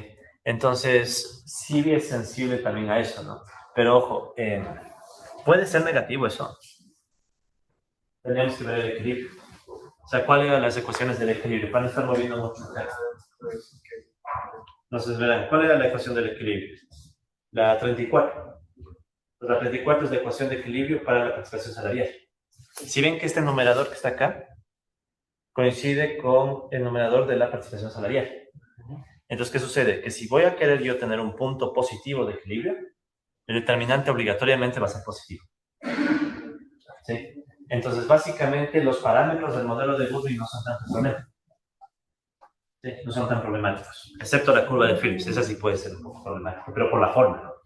Porque si le cambio y en vez de recta uso una curva, la matriz jacobiana va a cambiar. Y aquí donde están ceros, tal vez ya desaparezcan los ceros. Peor si le pongo más variables. Sí, allá es. Pero bueno, el caso es que salen los ciclos, está verificado que son ciclos cerrados. No voy a meterme mucho en la parte técnica. ¿Sí? No. Ya sufrieron la parte técnica en su momento. Aquí está la figurita. Ya. Más bien quiero ir cerrando con las fases del ciclo. Justamente lo último que está, esa pregunta de las crisis. Pues verán. Aquí les presento un esquemita que clasifica las fases del ciclo que surgen del modelo de Goodwin. Y por si acaso, estas fases no me las invento yo, sino que corresponden al mismo trabajo de estos señores, de Graciela y Maheshwari. Entonces ellos se mandan un gráfico un poco feo que está por acá. Está feo en el sentido de que está muy simplón, ¿no? Parece bien básico, pero ahí está. Entonces estos señores, después de simular el modelo de Goodwin, proponen una clasificación del ciclo, las diferentes fases. ¿Ya?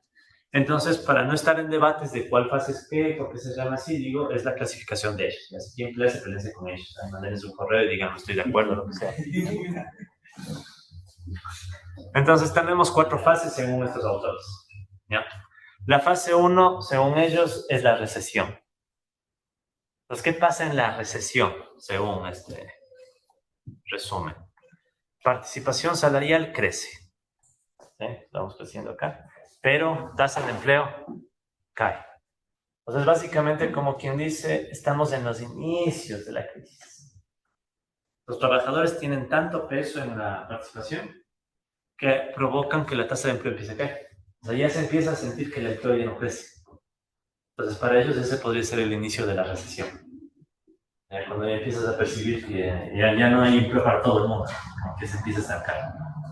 Por tanto, ¿qué va a ser la siguiente fase? La depresión. En la depresión, ¿qué va a pasar? Cae el empleo, pero también cae la participación, cae todo. O sea, si quieren, sería la peor parte de la crisis. Y por eso aquí le puse como la recesión el inicio de la crisis, la depresión ya sería la profundización de la crisis. Todo cae. Cae el empleo y cae la participación salarial. Sin embargo, ¿cuál es el resultado último de la crisis? Que los trabajadores se vuelven tan miserables que otra vez la situación se recupera porque los capitalistas pueden acumular de nuevo. Esa, en cambio, les llaman la recuperación. Cae la participación salarial, pero cayó tan bajo que ya se puede recuperar el empleo, porque ya hay recursos para nuevamente invertir. ¿Y el boom? ¿Cuál es el boom? En el boom es cuando todo crece. El boom es cuando más empleo, más salarios, y creemos que se acabó la lucha de clases. Porque todos se van más. Y hasta que vuelve a empezar. Es que existiera otra dimensión, sería como ese concepto de lo. Claro, no, si es que tuviéramos otra dimensión, serían estas fases, pero en una expansión, ¿no? Sí. Ahora, sin embargo, esa expansión no cambiaría este comportamiento. O sea, en este modelo la tercera variable en realidad no influye. Va a haber modelos en donde la tercera variable se incluye. Sí, de hecho, eso también tenemos que ver en las próximas clases. ¿Qué pasa cuando le metemos cambio tecnológico? Es como hicimos con Solog, ¿no? Vimos el Solog original, después vimos cambio tecnológico. Lo mismo vamos a ver acá. Vemos el Goodwin original, bueno, el Goodwin adaptado, y después vamos a ver Goodwin con cambio tecnológico. Y ahí va a surgir una tercera dimensión que es así afecta al sistema. Para ir terminando,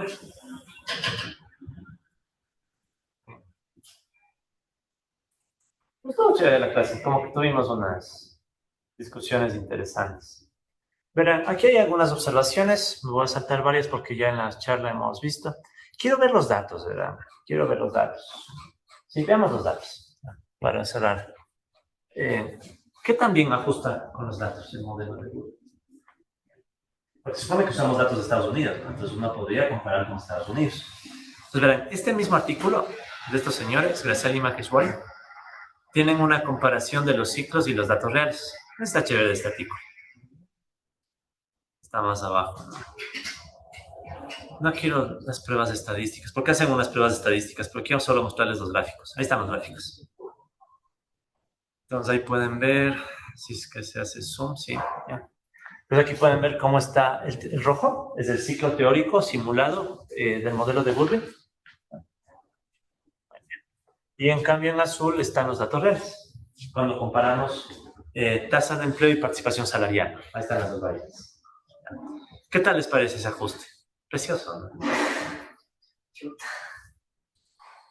A ver, para Australia no mismo, ¿no? Canadá tampoco. Dinamarca. Finlandia, no. Miren Francia. Francia es un caso interesante. O sea, si notan, no digo que se ajuste, ¿no? Digo, es como que hay una etapa. Hay una etapa, ¿no? Es bien interesante. Francia es uno de esos países que se caracterizan por fuertes capacidades de respuesta obrera. Los chalecos amarillos. Sí. ¿Cómo celebraron la Champions de Paris Saint-Germain? Destruyendo París. ¿No? Qué lindo. Discúlpenme, hubiera querido estar ahí. No se quejan de Guayaquil. No, pero... No, pero es que es otro tipo de bronca, ¿no? O sea, en Francia sí es una bronca histórica, ¿no? O sea, recuerden que ahí la monarquía, ¿no? Gracias. La revolución y todo, o sea, en Francia... O sea, en Francia sí hay un movimiento sobre los fuertes, o sea, y medios radicales. Muy fuertes. Sí. ¿Ah? Gracias a ese fuerte movimiento obrero. Puede ser, sí. Esa es una hipótesis. O sea, puede ser que en Francia esta teoría o esta visión de una lucha de clases directita puede que se llegue. Pero en cierta época nomás, ¿no? No en todo el modelo, ¿no? Sí ven que hay una época que cierta época.